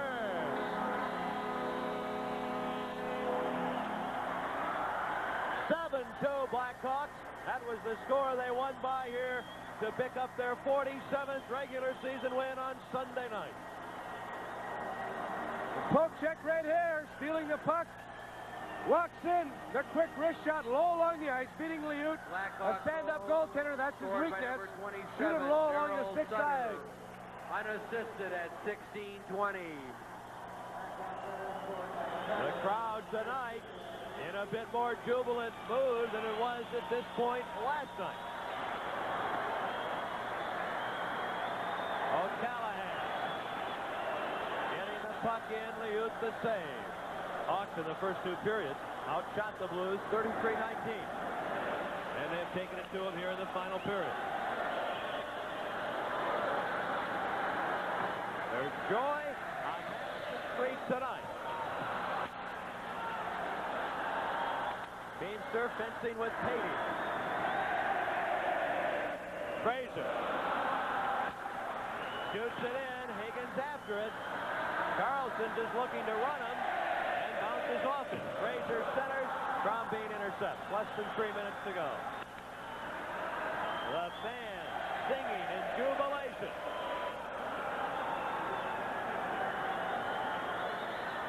Two teams change players. Trombine to the neutral zone. Shoots the puck in. Esposito stops it off the board. This is Peter Mark. With a move that gets the puck to center ice. 2:30 left. 7-2 Chicago.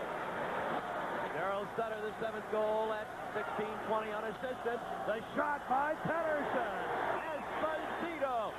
Another difficult save.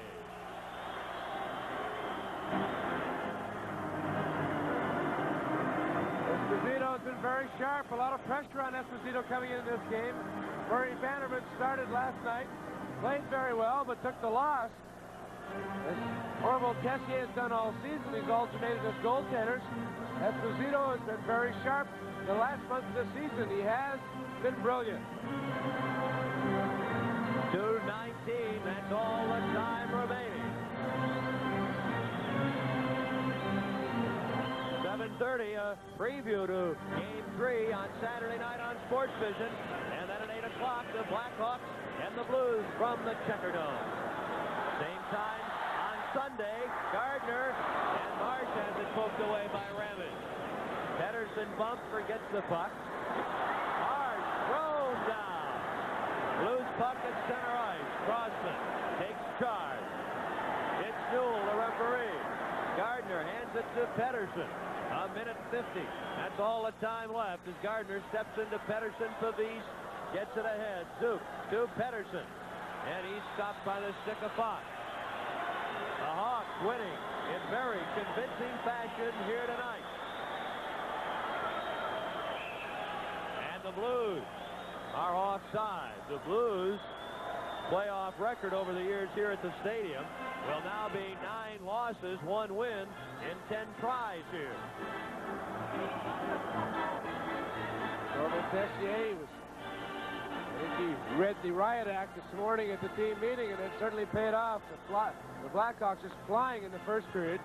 Built up a 4-0 lead. The second period, a little lackadaisical. They sat back a bit, allowed St. Louis to get back in the game, and then the play of Ludwig and Fraser started them off in this third period. That goal by Ludwig really turned the tide. Higgins falls on the puck with a minute 29 to go. Another faceoff. Savard, 2 goals in the first period. Preston, Lysiak, Ludwig, Fraser, and Darryl Sutter have the others. Pettersson and Turnbull have scored tonight for St. Louis. St. Louis had a 5-minute stretch late in the second period where they carried the play and they scored twice in that segment. Otherwise, it has primarily been all Chicago. Liut struggled in the first period. Esposito has been strong all night when called upon. And with a minute 22 to go, the Blues offside. Blackhawks and the Blues have played 4 hockey games since Saturday. Blues winning the first one Saturday in St. Louis. The Blackhawks came back and won 7-2 here at the stadium, and then the Blues winning that one last night. The Blackhawks again coming back with an identical score of 7-2. Saturday night, one team will be within a game of victory. Turnbull runs O'Callahan. Crawford can't hit Beamster. Fraser with a minute to go. 1 minute to play in the game. 7-2, Chicago. The Blackhawks, Norris Division champion with 104 points. Here's O'Callahan. Wide, Fraser. Off Norris. Ludwig to Fraser. Back to Ludwig. To O'Callahan. And that one's wide. Here's Lemieux, the man with a good speed. Dumping it too far for Turnbull. And O'Callahan stops the centering effort with 23 seconds left in the game. Lemieux intercepts. And Crawford sends Esposito ducking on a headhunting shot. 15 seconds left. The Blackhawks with a victory they hope will propel them to their fourth Stanley Cup champion. They haven't won it since 1961. Gardner shoots, and it deflects high. 2 seconds left. And the crowd exalting these Norris Division champion Blackhawks. A great, great victory tonight for the fans and certainly for the Hawks. 3 unanswered Blackhawk goals in the third period. Ludwig, Fraser, and then Daryl Sutter. And the final score, 7-2, Chicago.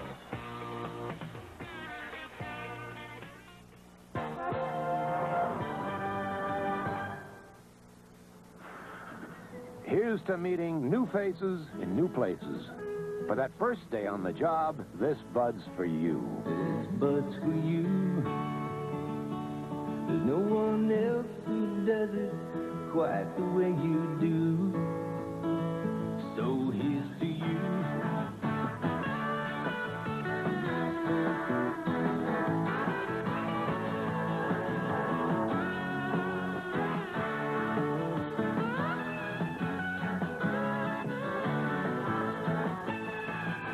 This Bud's for you.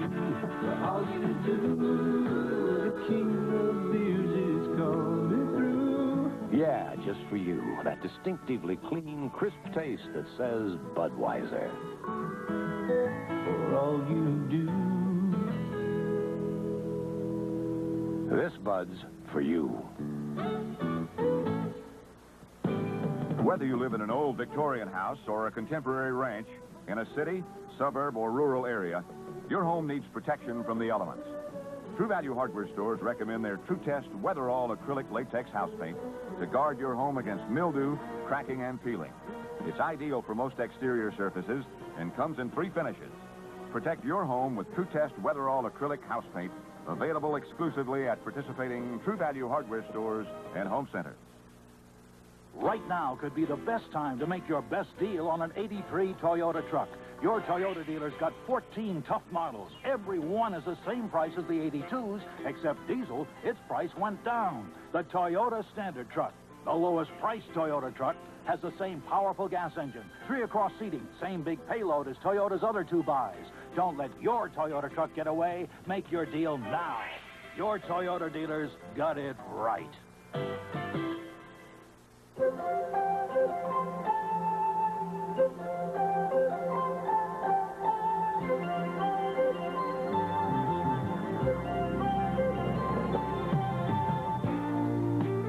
Back with Dale Talon, this is Ken Wilson. A convincing win tonight for the Blackhawks. Losing 4-2 last night, they win it 7-2 tonight. It was 2-0 in the first period when the Hawks got the winning goal. The second in as many nights by Tom Lysiak. He was out in front. Sutter set him up beautifully. No mistake for the veteran, and that made it 3-0. That was plenty. Savard had 2. Preston, Ludwig, Fraser, and Daryl Sutter also scored in front of Tony Esposito. Our next Blackhawks game, Saturday night. Game 3 from the Checker Dome. Be with us on Sports Vision starting at 7:30. Tomorrow on Sports Vision, American League Baseball, the White Sox and Tigers from Tiger Stadium at 12:30. Tomorrow night.